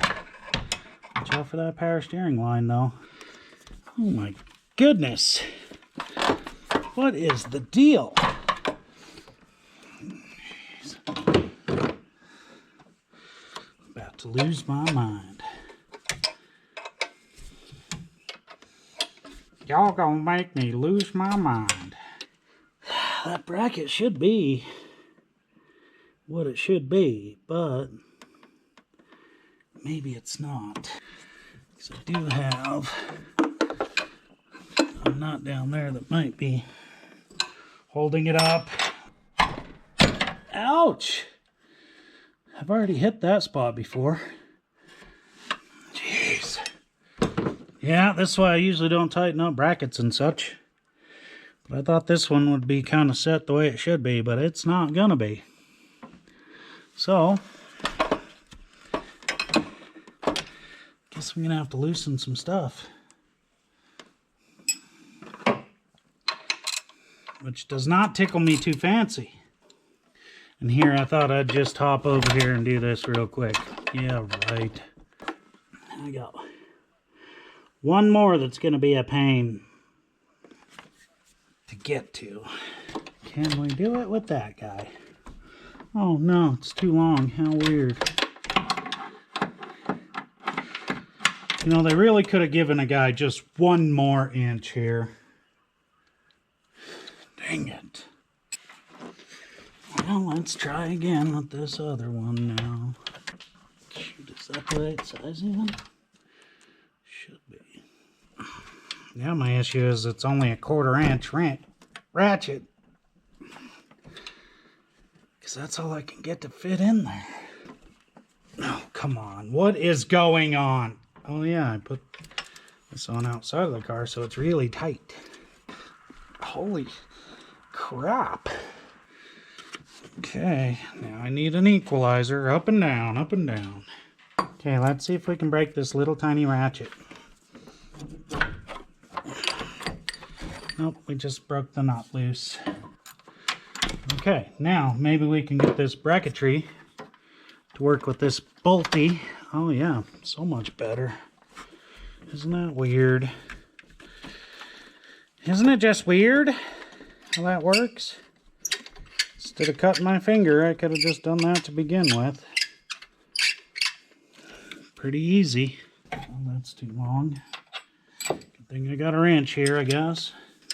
You guys are probably tired of looking at that rubber hose on the air conditioning compressor. But now that this has begun, I'm gonna get this bolt and then the bolt that goes into the tensioner block, and then we'll tighten this bracket back up. So don't forget. Now this setup is you got this bolt that it will pivot upon, but also lock it down tight. And then there's one more bolt in the other side that actually goes through a tensioner block. It has a bolt in it that tightens your belt. So no matter how we do this, getting these brackets tight and all that whatnot, we need to leave this bolt just a little bit loose so that we can tighten that belt when we get it on there, which is where we're headed. All right, we're at kind of weird angles again, but this bolt right here with that block on it, that's our adjuster. This bolt goes through it, threads into the alternator. So let's get this thing in the right direction. Oh, come on now. One-handed, can we do it? I guess if I would thread the bolt straight, I could. Like that. Now when we're ready, we'll just crank this bolt here to get the belt tight, and then we'll lock it down there and this big one back here that we did. Oh yeah, I said we needed some brake clean, huh? Okay, hand wash, where are you? Okay, now you can see it down here. It's oily, so let's make it not. Tilting the can upside down doesn't really work. Well, come on. Just work with me. There we go. You think that was enough?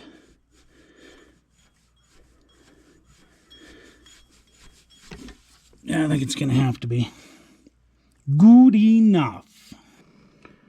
Alrighty, so now that that has been sprayed and, well, it's actually clean now. Let's get that belt on there, huh? Find somewhere to put all of this junk. Oh yeah, that took that oil right off that pulley, so that's good. So I'm using the old Road Max. Yeah, there you go, alternator belt. So let's see if we can get this thing right here all twisted up around all them pulleys. Which honestly, this car, it's only 3 pulleys. But they are tight to get to. Okay, give me a bend in this prepackaged, shipped, and stored belt. Give me a bend that'll get around that crank. Oh my goodness. All I'm doing is getting oil all over it from somewhere. Oh yeah, the side of the body there. Power steering fluid. Handy. Oh my gosh. You guys are going to have to try to chill out right here while I use the 2 hands. I mean, I can't do nothing with 2. Why would I think I could with 1? Oh, come on. Okay, somehow I finally got it around the crankshaft there. Okay. So now that we're up here, running a little bit short, we're going to have to loosen up our bolt here just a little bit on the tensioner so that we can get that belt on there, eh? Wrong way. Oh, come on, just a little bit. That's either how much different this one is from the old one or how much stretched out the old one was. Okay. I knew you could do it.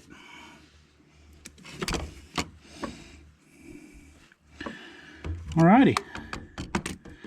So now you see we got it there. So let's tighten this feller up. What is going on here?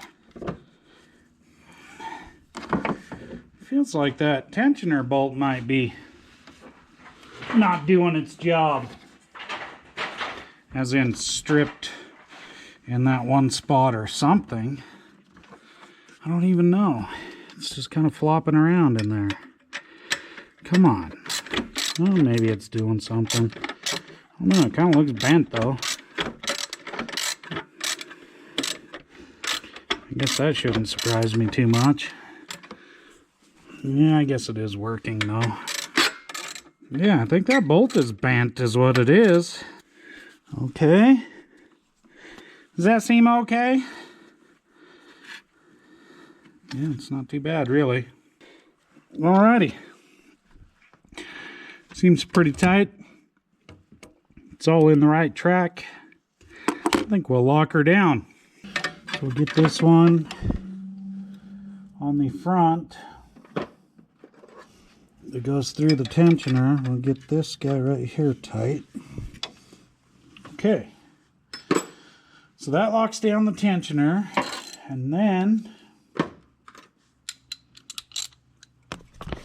back over here where it's kind of dark, right there where it's now too bright, that's where we can get this backside of the alternator tightened in. Okay.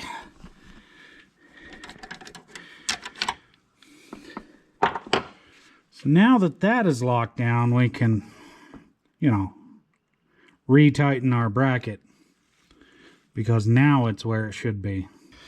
Okay, now that we've got that belt tight, let's route and connect some wiring, which may be tricky, but we'll figure it out, I guess. First thing we need to do is straighten this tab up, because somehow it got bent. Okay, so now this one here goes onto that, and it looks like we need to get underneath of this here, so let's get underneath of that. Now somewhere, maybe it's right here, I'll have to look, but there's a couple of sensors down there by the crankshaft we gotta get this fed back into. Yeah, it is that one that goes back that way. So what I'll do for now is just kind of set it like that, and then when I come back through for more wiring operations, I will remember that that needs to go down below. But anyways, boy, need to bend it a little more, I think.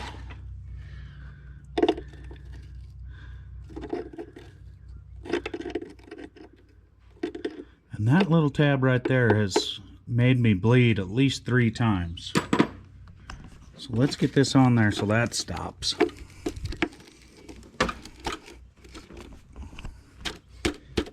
Alrighty. That's back into position. Now, let's plug in this alternator. And it's going to go like that. Then I'll come back around, you know, get like this charge wire and these other clips into position, and just carry on. So this guy right here, we need to get back into position. So I'll take this nut off, which apparently I got tight. So where's my little wrench? It's a 10mm, you know how that goes. And I found one.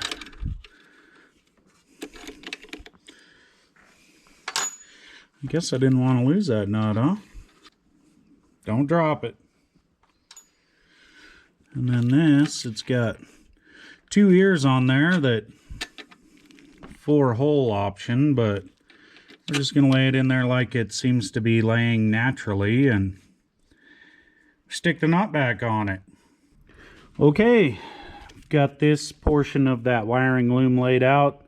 I still need to tuck that one back in behind. That's going to be a trickster, but anyways, we're clipped down to it. We've got the alternator hooked back up. Down here we've got the air conditioning hooked back up. So now I've got this little holder right there, which looks like it only holds one side of this split in the loom, but we'll tuck that in.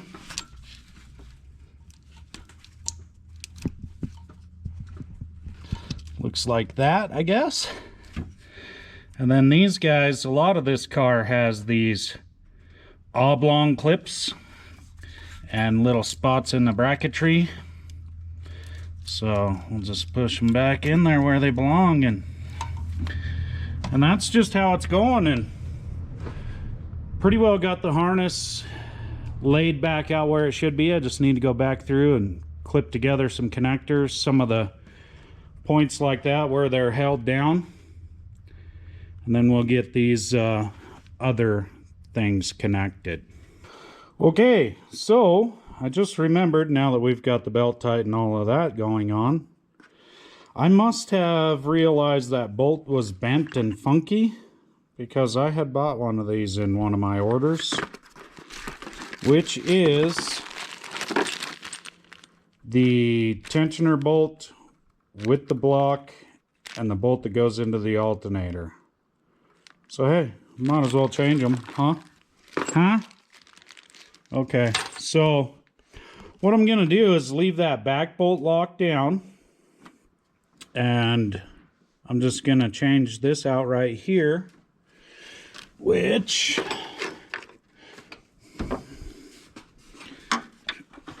should be easy enough, I suppose. I guess the hardest part is holding your camera.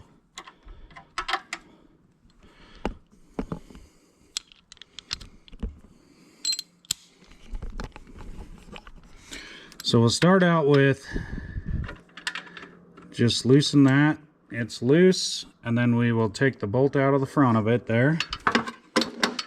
Which, oh yeah, I forgot I can't use that.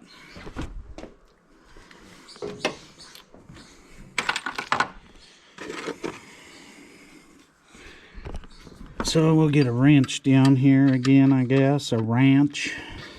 So the first thing, yeah, we did back the other one off just a half a turn to relieve the pressure, but we'll get this bolt all the way out of there. Can you guys just kind of sit right here and hang out, or do you even care? Go get a beverage from the fridge, I suppose, eh? Now this other bolt doesn't really matter. You could take it out first too, because that block is just going to stay right there where it's at. Plus if we do that, a little bit more, you know, and it's bent, but if we get it moved where there's no pressure on that block now, we can actually get this bolt out like so. So that's out of the way now.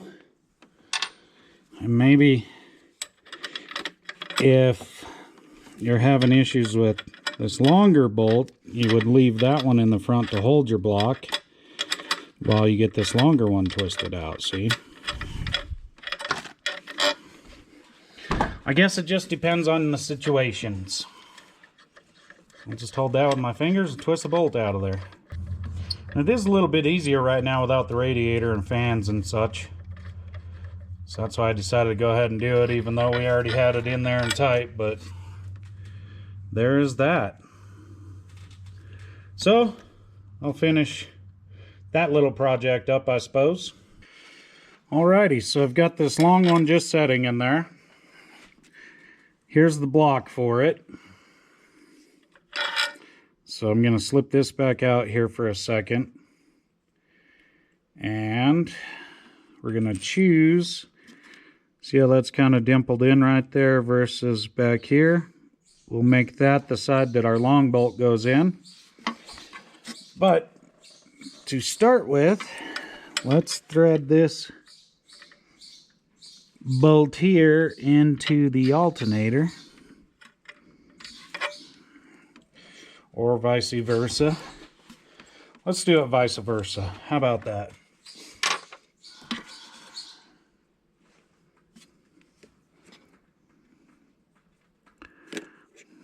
Which, that doesn't make a whole lot of sense. Oh, there we go. Now I'm looking at it properly. Okay, so this way. Alrighty, so we've got the long bolt in there. Now we'll put this, hold the alternator bolt in, and stab in the dark here. Oh, there it is, feels like. Okay, now, because the alternator stayed tight with the back bolt in, let's go ahead and tighten this bolt here into the alternator, which is going to hold that block right where we want it to be at the moment.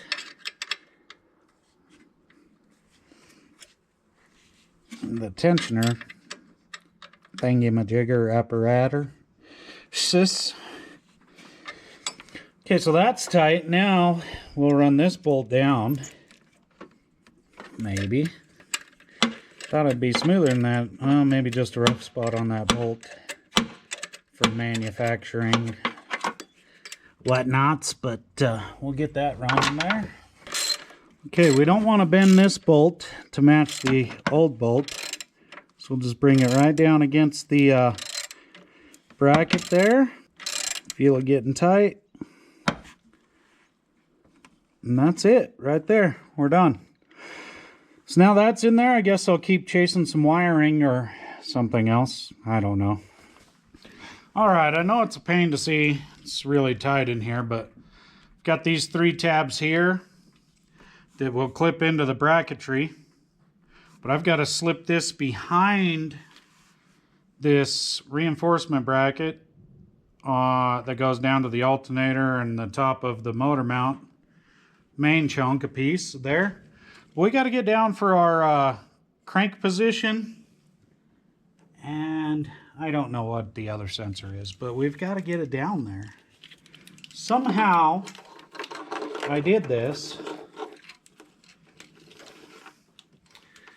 and somehow we will figure out a way to get it back. So got to slip down in there. We'll get this one, goes on that backing plate for the timing belt stuff.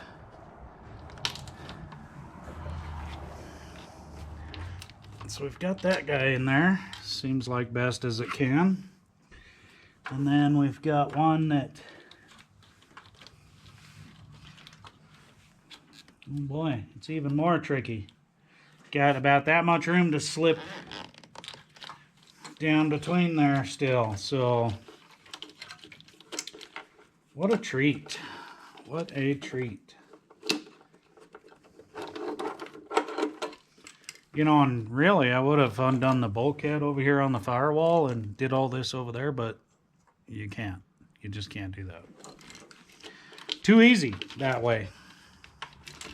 So get that one back out of that hole there because it's holding us up. Oh goodness, come on now. So close.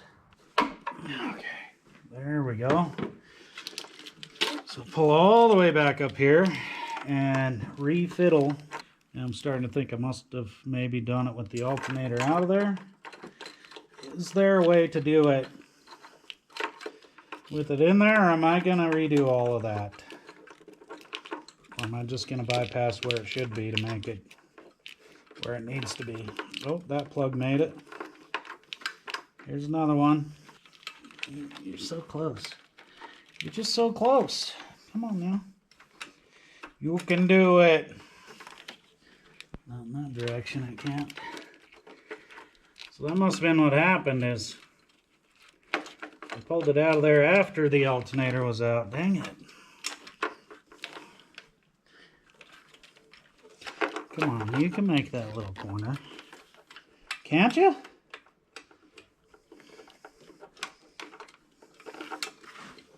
Oh no. I don't want to redo it all.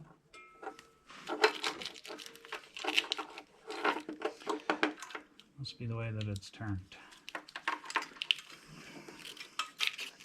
Let's make the smaller one go first, I guess. Come on, little guy. So what's happening is they're getting hooked on the corner of the bracket that holds it in there. I ain't making it past. Because that nut right there. And I should really pay better attention to these things. Okay, there's one made it by. That was indeed the smaller of the two. So, what are we gonna do here? Because now I got that wire in the way of this bigger one. Come on. Oh no. I don't think that one's gonna fit. That sucks. There is kind of a spot right there, maybe, if I hit it just right. No, still not. Still not. Dang it. I love doing everything 3 or 4 times. Why didn't I notice that? Well, poop. So what I'm gonna have to do is pop that bracket back. Dang it. Alrighty, I believe this is 3rd time on these for this bracket. Super fun. It's even more fun dropping that right in a grease puddle. Of course. Okay. It's all in good practice. You're just a hack anyways. It'll be fine. Nobody even watches anyhow. So it'll be okay. Alright. So maybe I can just loosen up enough that I can slip that out far enough that we can get that plug past it. Huh? Maybe I should just take it all the way off again. Well, yeah, I really can't do that because that's taking the whole alternator out if I have to do that. Boy, just to clip in a couple of little plastic hold downs sure seems like it's taking a long time. Actually, this is turning into badder news. Because that ain't gonna move unless I do those. No? No? I don't know. No? No, it should move. It should flexy. Oh yeah, it'll flexy.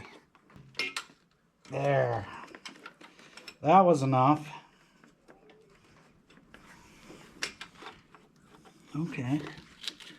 Okay, I'll see you now.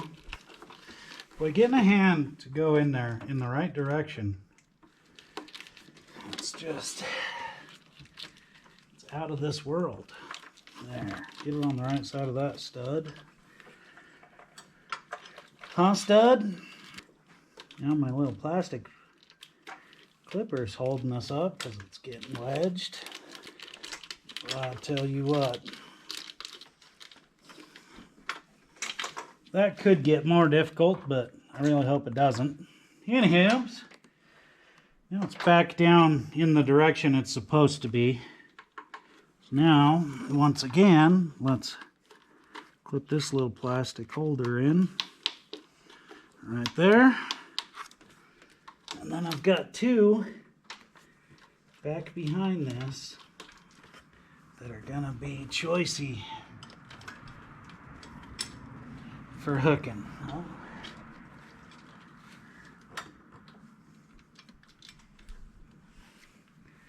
Oh, can I see?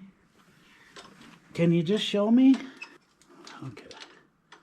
Almost there. There's the next one. Let's just use the most outrageous tool to make sure. I'm sure now you're just going to fall out of there.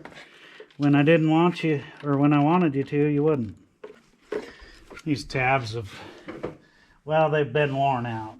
So, anywho's, there's a couple of those now going back down the front. And this is probably turning into a spot I'm going to have to take this wheel off to get the rest of it. I don't know, but I guess I should probably tighten those back up. But yeah, now we're just in the little small pinch points and all the fun stuff. Stay in there, would you?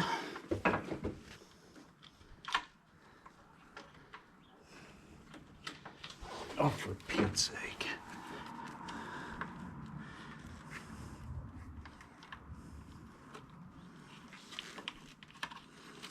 Well, it's not going to stay in there, but it shouldn't get into anything, so there it is.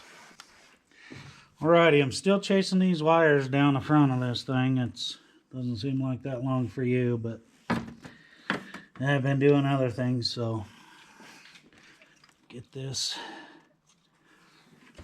clip down below, pushed back into the bracket that holds it. There we go. Now,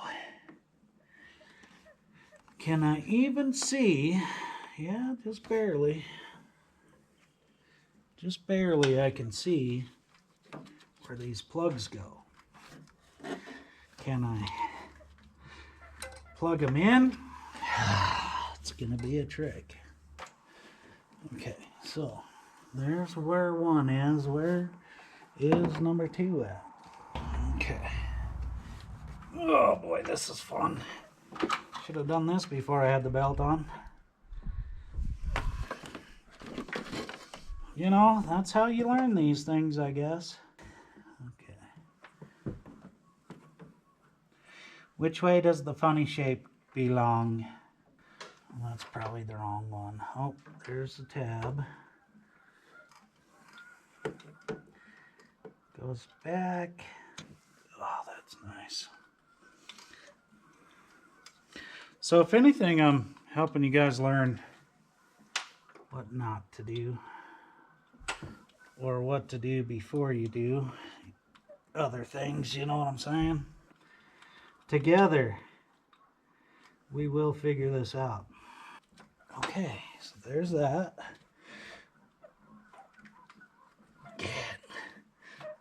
Oh, it's not on there all the way. It can't be. I don't know, can it? Where'd that light go? Down there, which even going in behind the wheel is a little complicated, but let me see if I can nudge it here. I think I might have got it into place. There, it just clicked on. Just had to use the trusty old pry bar, you know. Okay, so that one clicked on now. Where I know that plug is kind of dangling down right in that area, so that place it lives has got to be right there somewhere. I'll have to track it down and figure it out, but this might be the most complicated piece of wiring on this car, so I'll get that figured up. Well, since we've got this bracket tightened back up for the 3rd time, I believe, just gonna continue plugging things in, I suppose. We've made it down through there now. I did find that their sensor to plug into, so that's good. So let's just go back to this back harness here, and I want to follow that. Basically, I'm just going to follow it down, hooking and clipping and plugging everything as I go by. So we'll start right here on the corner, which down there is a sensor for the power steering that broke. So we already know that probably going to have to get another one of those. So it's supposed to be plugged in, but I can't get it to stay on there. So it is what it is, I suppose. Next in line is a coil pack here.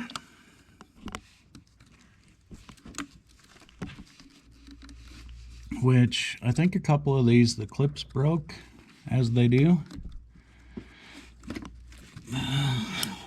Oh, no, that one clipped on. But yeah, like I say, I'm just going to chase down this wiring harness, plugging things in. And that way I can make sure that I've got everything. Just kind of feel around. And I'll look from the bottom too to verify it. But that one clipped too. So you got to push these a little extra. But they're going to clip together, it looks like. So that's what we're doing now. Well, now we're on the other side. Still chasing these little plugs off from this main harness. That one, you know, and some of these go into that intake plenum and things like that. So basically just trying to sort out where each thing belongs. So let's slide underneath and check that one for sure. This one right here, that's going to go up into this intake plenum, it looks like. Something or other. So let's verify.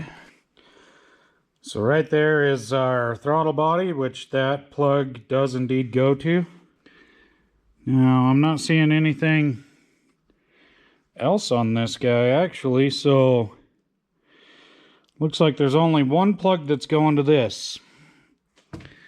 So let's slip underneath the bottom side and see where that other one goes. And there you have it. So this guy right here goes right up into that. The clip looks all right. We just gotta make sure we get it pushed in there far enough. All right, there we go. It clipped in. Perfect. Now this one is not seeing anything right here. So let's look back up above, I suppose. Actually, we found it right there with the O2 sensor. So that's what that one will do. And like I said, we just saw that one on the throttle body, which is the what drives it. That's your acceleration. So that one right there, that goes to that O2 sensor. Or does it go to that?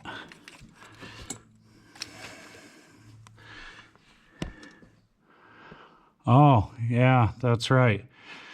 The O2 sensor one is over there. So this one right here goes in underneath the intake.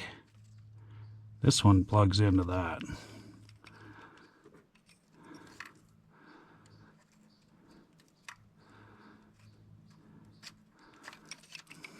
Maybe. Yep. So that plugs into there, and then this piece right here slides onto that piece right there. So, yep, we're just track that wiring harness, every inch of it, and make sure that everything is clipped back together where it should be. Alrighty, I've chased the wiring down back there. So my next leg of this loom is here. And there's a tab. And this clip slides down over it like so. And then the end of this piece, these two plugs right here, they go into this fuse box here. And then this right here is the charge wire from the alternator back around and onto that post right there. So what I'm gonna do is fumble around getting these stuff back in the box. You can see there's a hole there for where they go up through the bottom, which kind of sucks a little bit. This two-piece box here, but like I said, back there on the firewall, I couldn't just unhook it, you know, so unhooked it over here so that I could get this whole loom out of the way to pull the engine upward. Now, to drop it down the bottom, might not have had to do that, but it worked out. But anyways, let's get this one going up through there and coming out right there. So it's not that easy one-handed, so I'm just gonna get it done. Okay, so I've got these two plugs fed back up into the box underneath the fuse block. Now the nice thing is these plugs are different, even though they're similar. This one, the center two drop down towards the center. This one, they go straight across. So to plug them back into the back side of there, pretty simple. We just got to line them up correctly. So to look at them, it looks like this guy goes right here. clip back in there. And this one goes on this side. Clip back in there. So now it's a matter of just getting this back into the box. It's got little tabs on the edges. Click that in. And then these two boxes right here actually clip together. And then all of it bolts back in to the car here. So I'll be working on that next, I suppose. Okay, now we've got those plugged in.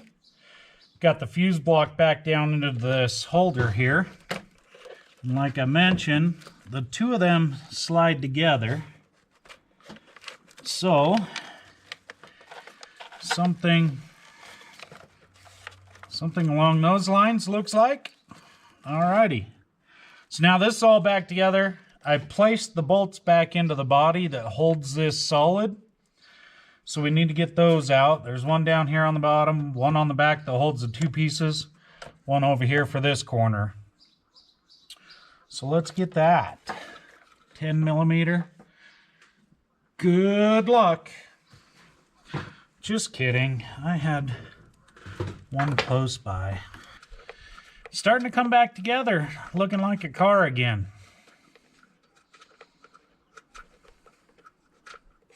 A lot of small, tedious things for one leaky seal.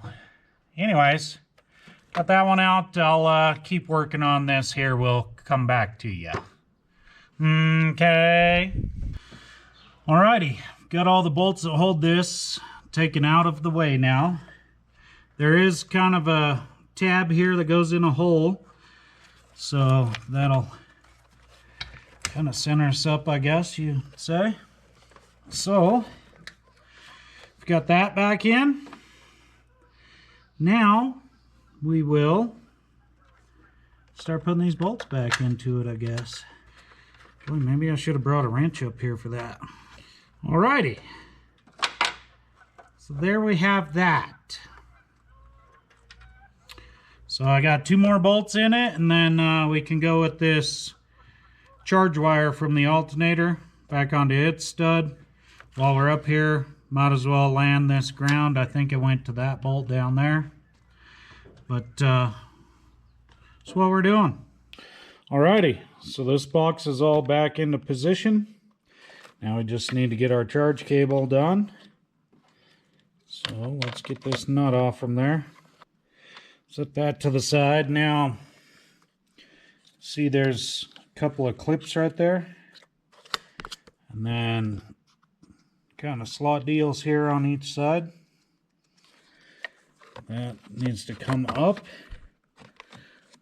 as well as there's kind of a clip here, part of the for the front cover or the top cover. But what needs to happen is the back side of this needs to drop down inside of the box. And then it clicks back into place there. So I'll throw the nut on that, and then we'll backtrack on our wiring harness up into that area there, and we'll just keep on following it all. I think there's a spot that splits off here, but we'll keep chasing it is what I'm saying. Alrighty, cover's on, we're done. Now, I have this ground hanging out over here, which splits in two. One of them is on a bell housing bolt over there. The other one is right here on the side of the head.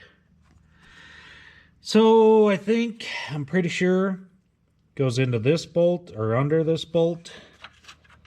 For some reason, it seems like that's where it should be. Sure seems like a long bolt for some reason. Goodness. Yeah, I don't know what all that's about. Maybe there's something else that goes there I'm forgetting about. But for right now, we're going to put this ground wire there. If it turns out that something else needs to be there, well, we'll figure it out.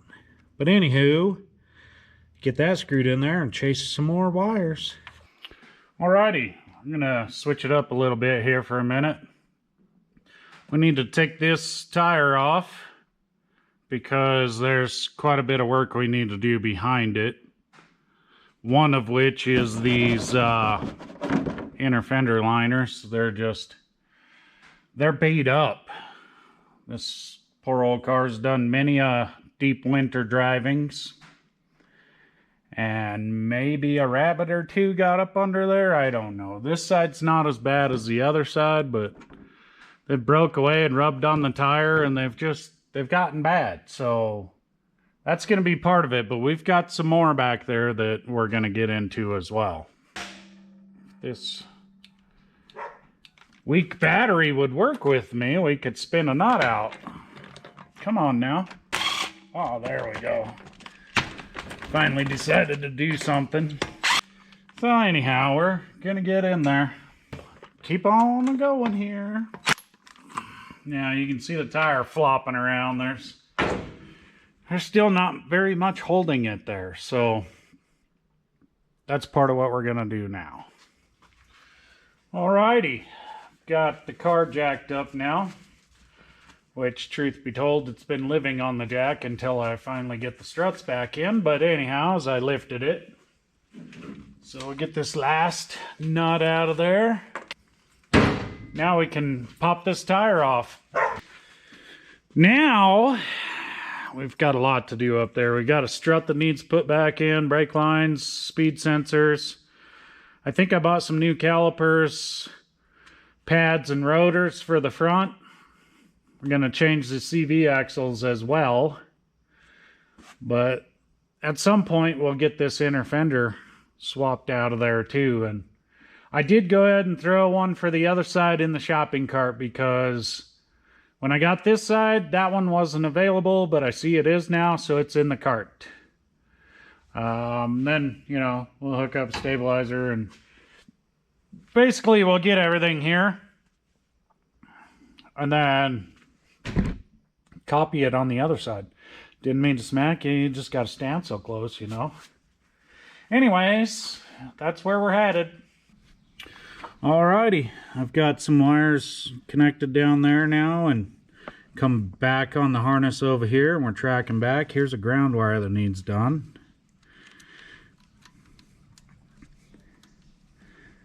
So we'll get that guy in there without dropping the bolt one-handed. Look, Mom, no hands. Anyhow, let's get that guy on there. Okay. Pull the thread out of that, so it must be tight.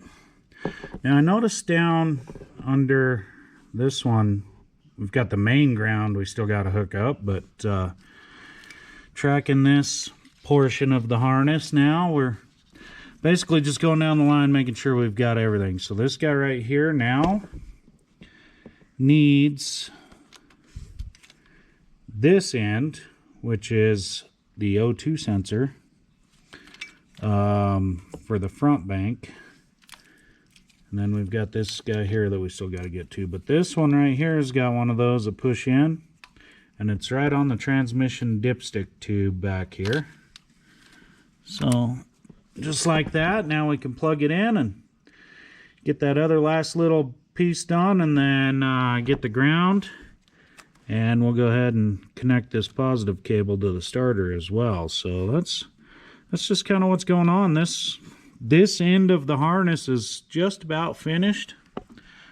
Then we'll jump back up these coil packs, the injectors down the center, and I think there might be a couple more plugs on that harness section. But it's just about fully plugged back in and ready for more bigger parts.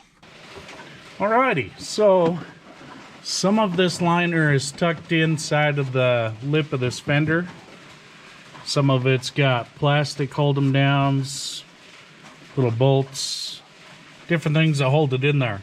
So what we're gonna do is get it out, do some other work, put the new one in. So like this one up here, it's just like a push through Christmas tree clip or something, I don't know. But you relieve the center of it. Somehow you should be should have been able to relieve the center. Yeah, so you get the center to pop and then the whole thing will pull out. And of course it's damaged, you know, like they do. But there's that one, and then there's some on the edge here that are like a plastic screw type.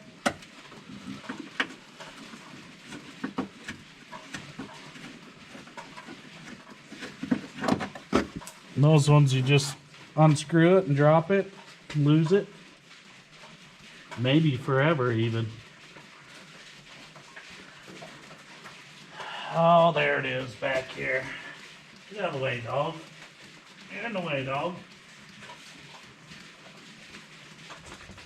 Okay, so this one's actually, if it is plastic, it's a little bit stronger than the push Christmas tree type plastics, but this might actually be a little, somewhat of a metal type. But anyways, it's just kind of where we're going here. I'll get these others out and this little bolt over here, and then that thing should pop out of this fender and we can move on.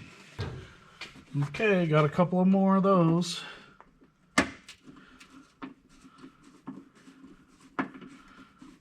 I'm just using a small straight edge going across there, but they're a Phillips tip on them, head on them, whatever.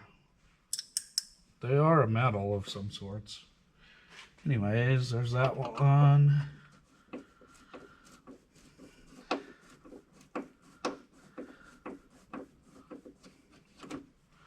And another one.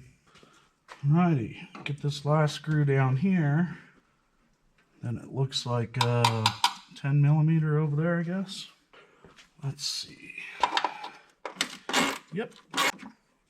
Okay, I think that's everything that's holding it. Alrighty. I think these, where the screws go in, I think those have to push through or something. I'm not sure. They're kind of stuck there though. Well, they're pretty stubborn. Come on, get out of there. Try not to break them, but never usually works out for me though. They are definitely pushed in. Might have to get some new ones, I guess. Trying to squeeze them down with these needle nose, but even that's not gonna work out right. Oh yeah. They are not gonna cooperate. Looks like I'm gonna have to get some new pieces because these things are pretty silly the way they go through there. That is fantastic. Sometimes the simplest little thing can be the hardest to deal with. So anyways, I guess I'll just peel them around the holes like that one just did, and I'll find some new clips or something. Yep, I guess we're just gonna peel them out of there for now and then figure it out. Oh, that one actually came out. Okay. Oh, where'd it go? Where'd it go? All right, I was actually able to save it. So that's what they look like on the back. They just slide through and clip and hold from the backside like that. So might have to find a new one for up here, but able to keep that one. Let's see what we can do down here. Oh, it came out too. Good deal. Now I just realized there's a screw in the bottom right here as well. So we'll have to get that guy out of there. Alrighty, what is this guy? 10 millimeters. Okay. Just like that, the inner fender wants to fall out. So throw that to the side, and now we'll come in here and do our other work before we put the new one back in and figure out something to hold it in a couple of places here, and we'll be set. Alrighty, so now first thing I'm gonna do over here is put this strut back in there so I can get control of this A-arm and all these things. So just bring it up through the holes. Yeah, something like that. And then spin a knot up here on the top. Up there to hold it so that we can manage it. Something like that, I guess. Alrighty, so just a quick little update here. Progress is slow, took a trip. You know, power tour things. Anyhow, I got this side, the new CV axle in. I would not recommend being directly underneath of that axle when you pop it out of the transmission, because it is going to piss quite a bit of fluid out of there. But either way, you know, it was only one wasted t-shirt. But there's that. I've got the strut, top of the struts bolted in tight. So now I just need to reconnect here with here. While I'm doing that simultaneously, I will be slipping the axle splines into the center of the hub. We'll get the rest of this put back together and do the same thing on the other side. Up in here, we are still clipping wires together, which basically we're up to this front side, the injectors, the coils. I think that's it for the wiring, honestly. And then of course we've got our coolant lines and our radiator and our fans, and there'll be more wiring with that, and then the plenum and the airbox and such, and there are some sensors in that too. But just clipping it together, and well, eventually here soon, hopefully, well, you know, whatever pace I attack this thing at, we'll be getting it out of here and clearing up this lift for something else. Alrighty, it's back here, this portion of the wiring. It's got this deal that screws onto the top of this valve cover, and then there's, I think, a cover that sits on it. So lucky I screw most of my fasteners back in where they come out of, so that's kind of what it looks like. So this goes underneath it, and then the cover will sit on the top. And I didn't have the right socket when I took it apart, so I ended up pinching it with pliers and kind of goobering it up, but that's how she goes.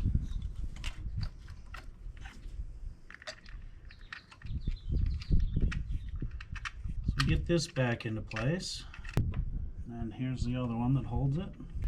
And we'll just snug them up with these little pliers, since they're already messed up. Doesn't take a whole lot either, I guess. Then we'll just start plugging everything back in. So here's a coil pack. And naturally the clips broke out of a couple of them, but just make sure it's on there all the way. Then I'll finish that up. That'll be it for the wiring until we get the fans in. Okay, got the new axle nut. Got these bolts and nuts back in. Now, remind me, I still need to tighten those, okay? Let's not forget about that. But right now I'm bringing this speed sensor back in. So, if you can see right there, and that hole's where it goes. It fits in there pretty loosely, really, so we don't have to lube it up or nothing weird to get it in there. But we've got that in, and this little bolt will hold it in there.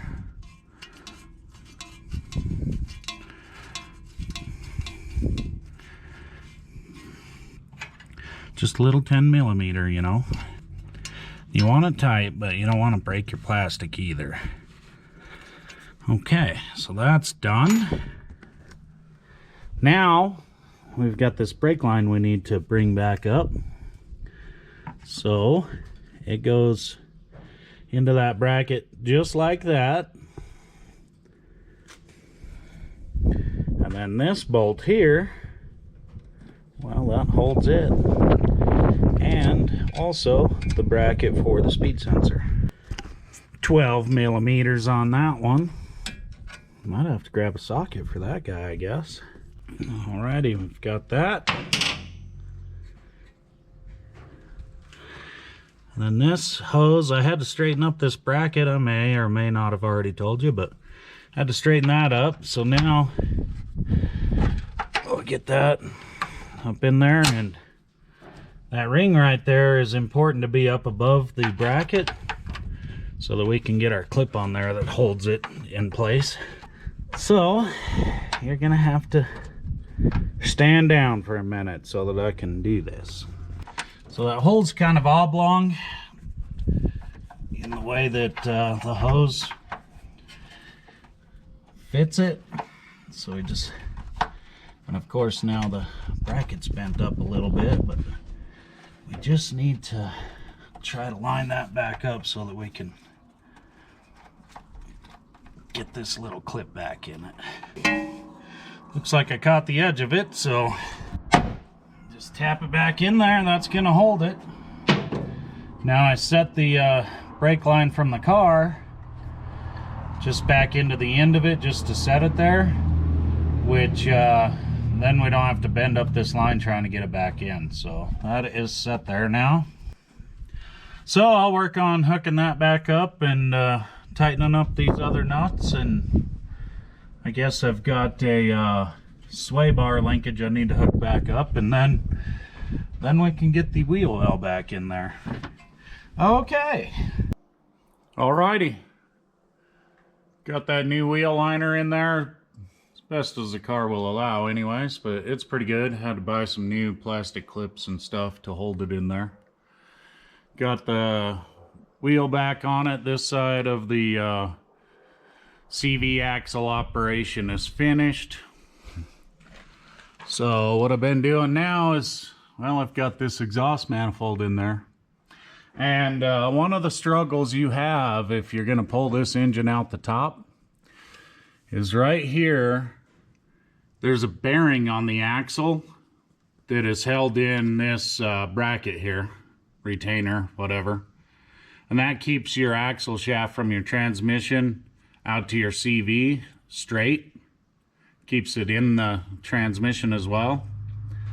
So a struggle with pulling the engine out the top is, you can see this flange on the manifold sits down below this bracket while the axle rides through here on the other side of this flange. So I had to take this manifold off in order to get the engine up past the axle shaft. So it's just another one of those kickers, time consumers. There's a heat shield up there that's a pain to get the little screws out of in order to get the nuts off from the studs in order to get the manifold out. So it's a good time. But anyhow, got that in there. Also, I want to point out the bearings will rust into this. And if everything's still in the car, you can get like a punch on the backside of the CV joint right here and punch it out of that, maybe, if you're lucky. Me, not so much, because, well, you know, I took this off. That's another thing. I fought with this, getting these 3 bolts out of it to get it off the side of the engine to lift it out with the axle still in the transmission. Now, since I'm doing new CV axles, I had to get the bearing out of that.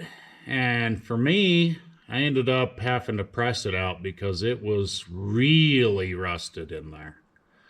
So did that, got it, the inside of it cleaned up. It's ready for the new CV axle, which, as you can see, I'm split wide open.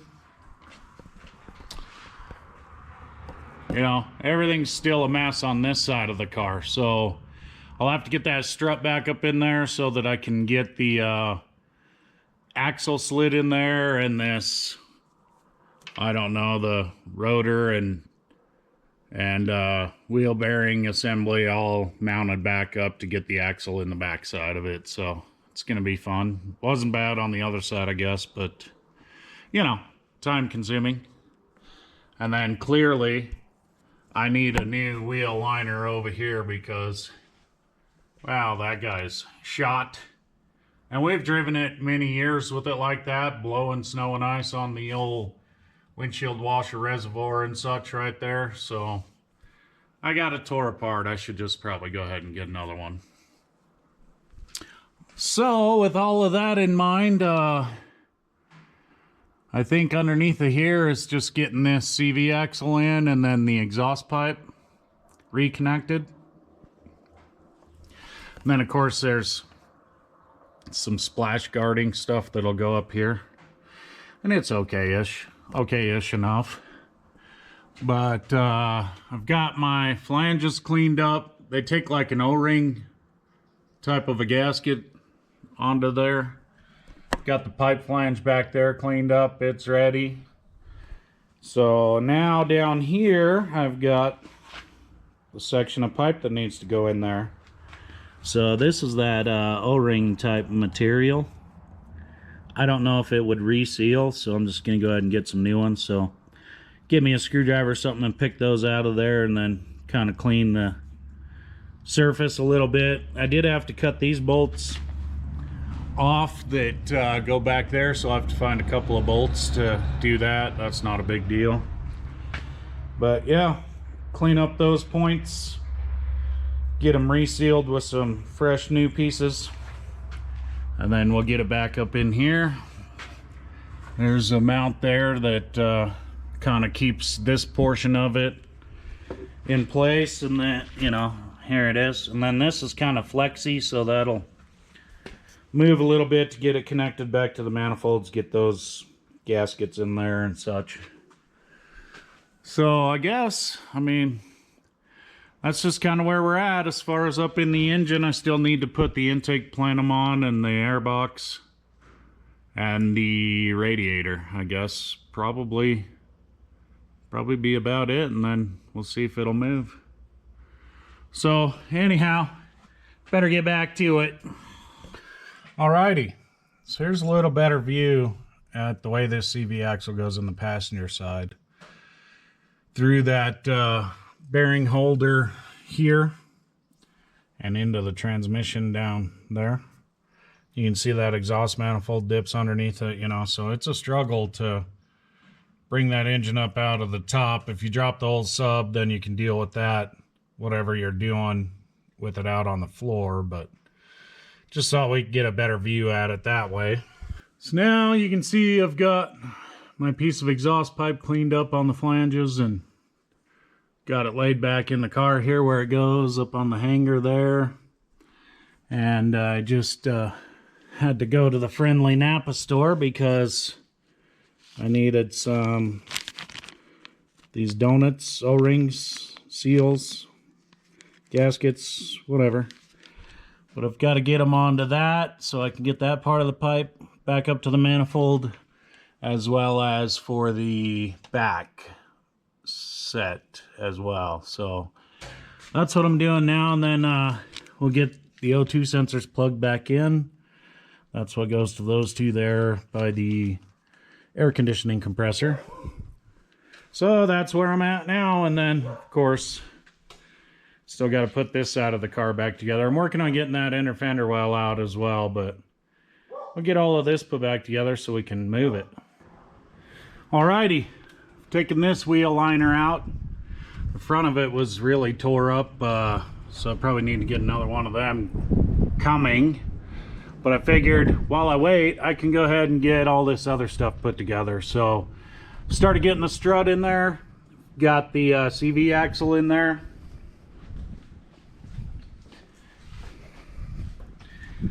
And I'll point out right there, you see the ends of the snap ring right there on the tips of my fingers. My hand's in the way right there. Make sure that you get that snap ring back in there, that you pop the axle in far enough that the snap ring lands in its groove, because it could walk out of your transmission. That bearing could walk out of its bracket. Well, then you got a transmission leak and who knows what other kind of damage. But now that it's in there, you can really see how that exhaust manifold, catalytic converter thingamajigger swoops underneath it. Why it was such a pain in the bum to come out the top of the car.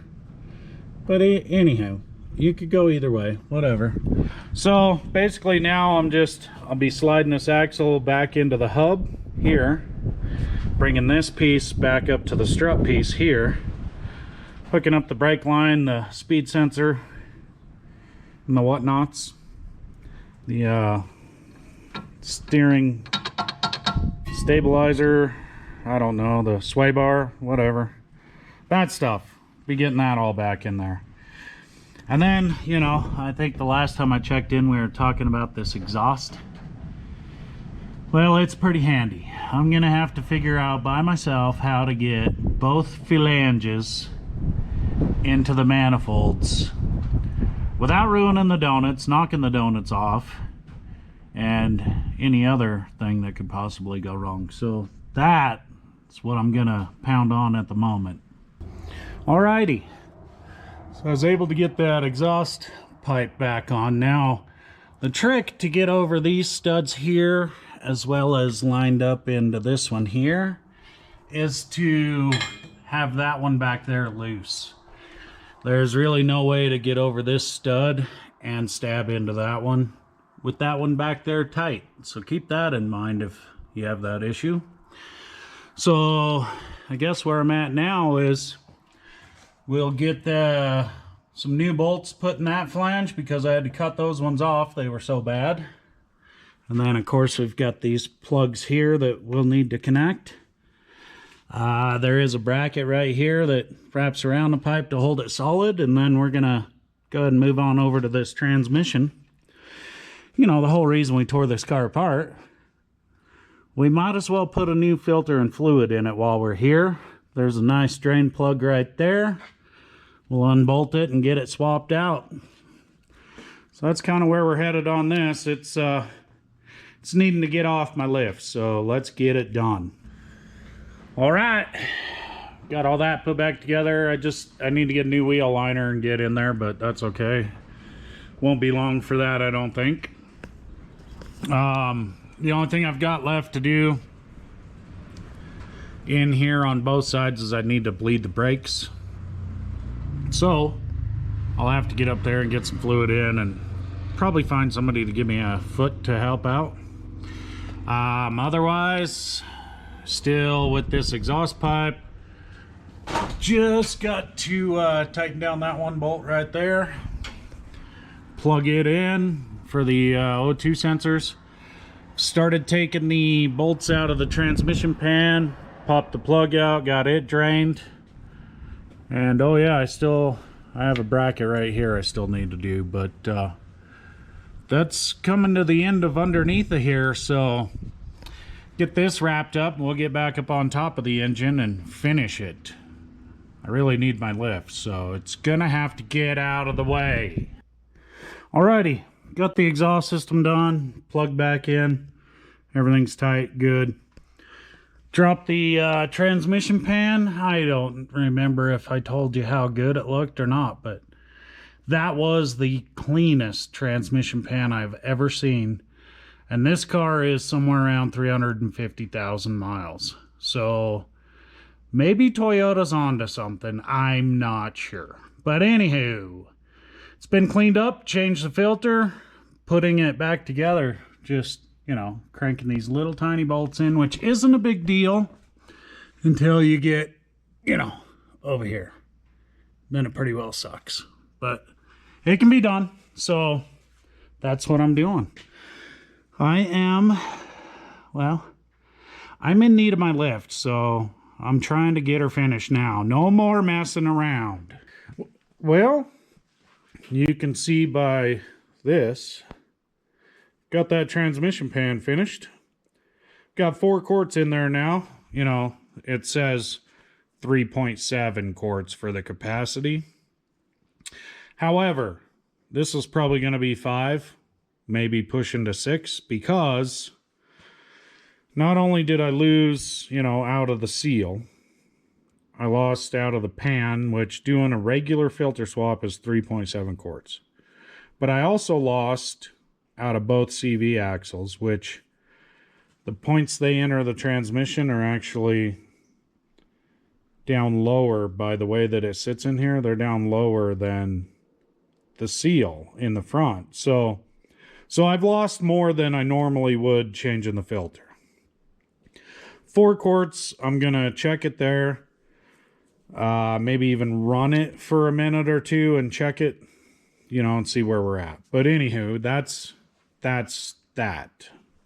So now up here you can see it's changed.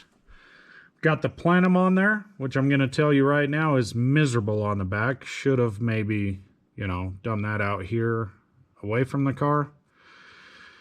Because I forgot, right back there is a bolt. You can see the top of this bracket here. There's a bolt through it to the plenum to support. There's also one over right about in there that goes down to the block for support. Not too bad to get to. And then there's one over here on the side of the throttle body. It's got a funny shape that goes down to the block. Not too bad to get to. This one over here, curse words for sure. Okay, so just be prepared. If you're gonna pop a plenum on one of these cars, you have 3 bolts on the backside that support it. So vibrations and RPMs and, race cars and those things, you need to support your plenum because there's a lot of weight hanging back there. Anyways, that's back on. I've got this vacuum electronic control Hootis thingamajigger, whatever it is. Back on. I'm starting to hook up vacuum lines. I've got most of the air box back in there. You can see the filter box. So now I'm just down to a piece here. It comes over to this core support, but I need to drop the radiator in before I put this on. And then of course this piece here goes in the bottom of the air box. It'll attach. This one here comes over and fans out, as a air scooper hooter. That'll go back on. Battery tray, battery, radiator, hoses. This core support top. And then back here, I don't know if it's a torque bar or what it is, but there's a bar I need to put from this strut to that strut. And then I think, I got to hook up the transmission lines, but that's all attached to the radiator when I bring it back. But then I think we might give it a twist of the key and see what happens. So anyways, that's where I'm at. Alrighty. I have finished it, perhaps. However, over here is a spare bolt. And I have looked everywhere. I'm not sure. Hopefully it's not one that lets me know that it's missing.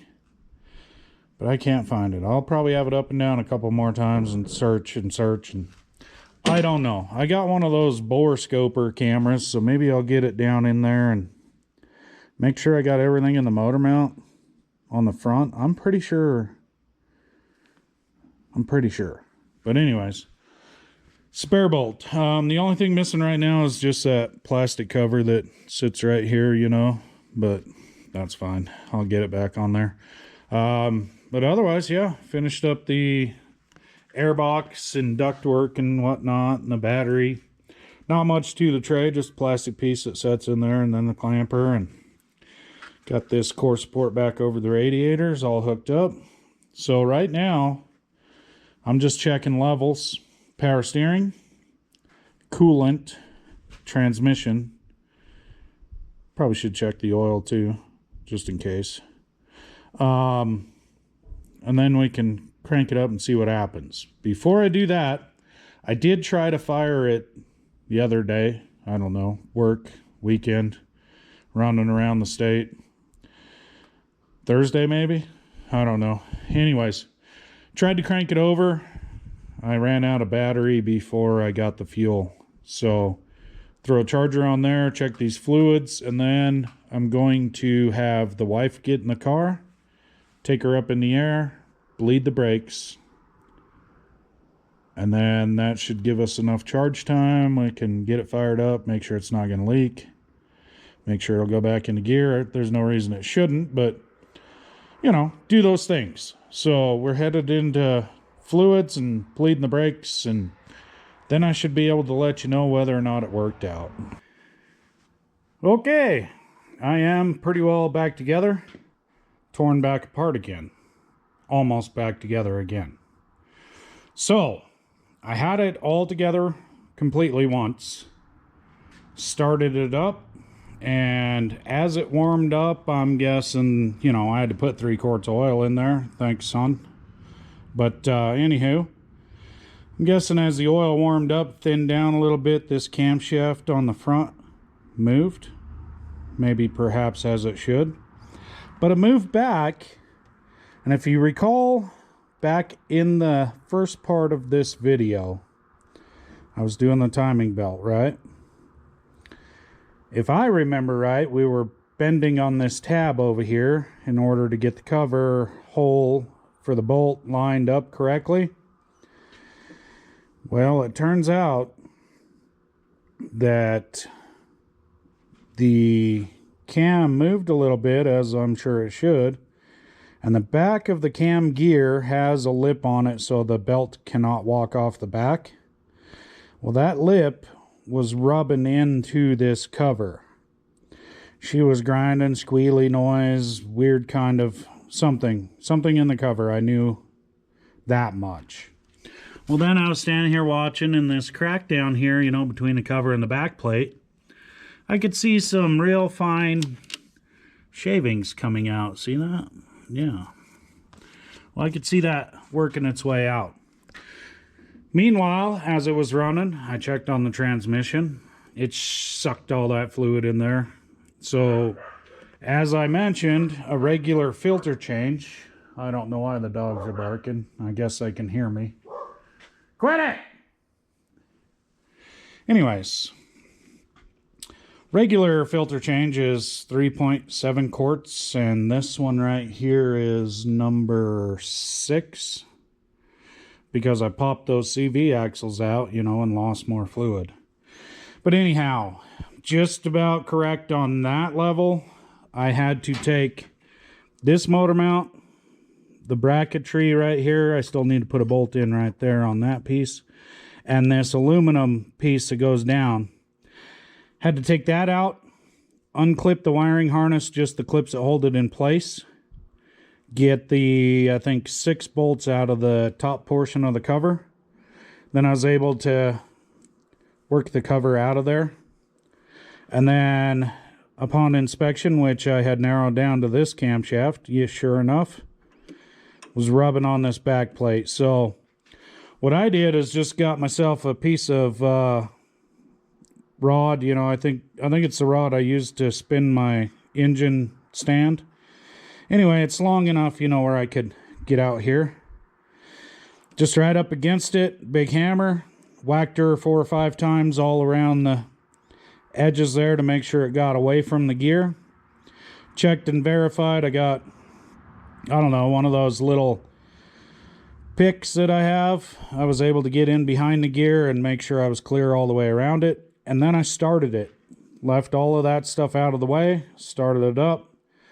Verified we were not rubbing. Checked the tranny some more. Needed another quart. Had to go to town. Anyways, it's clear. It's not rubbing. Then I got the cover back on there. Got all those bolts tight. Clipped the harness back into place. And decided before I put the mount and such in there, let's start it again. Still clear. Still doing fine. So now I'm just down to getting this, like I said, this bolt in. Get that portion tight. Hook up my overflow hose back up. Start it. Check on the transmission. I think I'm going to change this hood ram right here. Got a new one. Yeah, it's holding the hood up right now, but, you know, winter's coming. And when it gets cold, that cylinder does nothing for you. So I'm going to change that real quick. But I should know here in about 10 minutes or so whether or not we're good on fluid. I do have another quart if I need it, but that, like I say, is the 6th quart. And after the 5th one, you know, I only ran 5-10 minutes just checking everything here, you know, enough to warm it up enough to see. I don't think it was warm enough to get a real reading on the transmission, but I was right on the end of the stick with the fluid, so I think maybe that cord will do it. But anyways, yeah, I'll come back and let you know. I've not lost any fluid out of the bottom of this anywhere, so I think that seal was the only thing wrong. And here we are over a year later, because I work so quickly, you know. I could do it. I just choose to take it easy. And, well, you know, life. But anyways, that's where we're at. Alrighty. How's that sun? It's in my eyes. You'll be fine. Anyways, I'm going to say we're done. I'm not going to say how long it's been. You already know that. I think I've verified my tranny fluid, you know, right in there in between cool and hot, because that's kind of where the transmission was in between cool and hot. And I just need to shoot her down the road a time or two and get it good and hot, check it, get it right on that mark, be done with it. Noise went away. You know, really was a lot of trouble for a $13 seal. But this dang Toyota runs so good, and it's still pushing almost 30 miles to the gallon. 352,000 miles. Might not have been worth it to some, but it's paid off. That holds value. Plus, I got 2 of them kids, you know, so between what I drive for work and what they drive, somebody's going to use this car. Maybe the wife will take it back. I don't know. But seems to be done. There's still some other things, some brake rotors and pads that can be done. But I think we're going to shake her out for a little while before we dig into any more money. I've already spent a bunch. Jeez. Now, I would imagine a shop could handle this quite a bit faster. You know, they're getting paid to. It's their job. They're going to drop it out. They know what to do. It's quick for them. Me, I got to get past lazy before I get interested.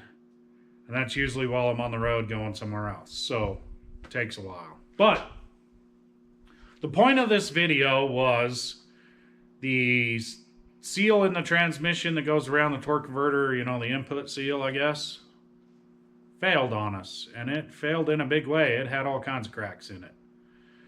Then we got into and talked about the timing belt. Great time to do it. You know, do that maintenance while you have it torn apart, so you don't have to take it back apart, even though I like doing things twice for some reason. For some reason, I like that. So I guess the moral to this video is try to keep track of everything, including traffic as it drives by, you know, because it's hunting season, so that's interesting. It's like a freaking interstate out here for some reason. Oh, wait, I already know. Yeah, there goes another. Anyways, the moral of this video is try to keep track of all of your items for where they come from by video, photos, label some cardboard. I like to put my bolts and such back where they come from as I take a piece off, because at least the bolts are still there. I had one bracket I didn't know what was for until I started putting the airbox in, and it quickly reminded me why I couldn't remember what it was. Anyways, try to keep track of everything. Try to keep things clean. It's hard to stay organized, but just work your way through it. It can be done. Take your time if you need to. If you got to do it after work for an hour each night, do that. Whatever it takes. $13 seal. We're back together. You know, I put more money into it with the timing belt, the water pump, the CV axles. I've got brake pads, rotors. You know, I still have some things that I have purchased. Wheel liner, need to get another one. That was my choice to do so. I just wanted to kind of update those things that I've known have been bad for a while. Seeing how it's here on the lift, hogging up space. Went ahead and did it. Gonna shake it out a while, and then I'll bring it back in here and jump into those brake items. But I think it'll be fine, really. The only thing left to do now is shoot it up and down the road a few times. Keep an eye on that tranny fluid. Right now I'm checking all my other fluids, and see if I need to add some coolant or some power steering fluid, seeing as how we had those drained out. And then I'm going to go. So if you manage to get through the ramblings up to this point, trying to wonder what's going on, I'm right there with you. So not been super interested in doing these video things. I've just been doing things. So last weekend was a transmission in a Durango. I don't know what I've done before after that. Tons of stuff going on, and I'm trying to get back to these video things. So I appreciate you guys watching this one. I tried to do the update more than the follow along thing. Let me know if it worked out. If you have other questions, right down there in those comments. You know what to do. They're down there. Let me know. I'll come back to it. We'll get right back into it, and I'll tell you what I did. Doesn't mean I know, but I did it. So that's where we're at. I appreciate you guys hanging out with me. Got other things around here that I'm doing, so stay tuned. If you want to, click those buttons. I surely do appreciate it. I enjoy watching the numbers go up, slow and steady. Thanks for hanging out. I'll see you next time. Was I supposed to do one of these? I don't know. Give me a new signature. Give me some ideas. Catch you guys later.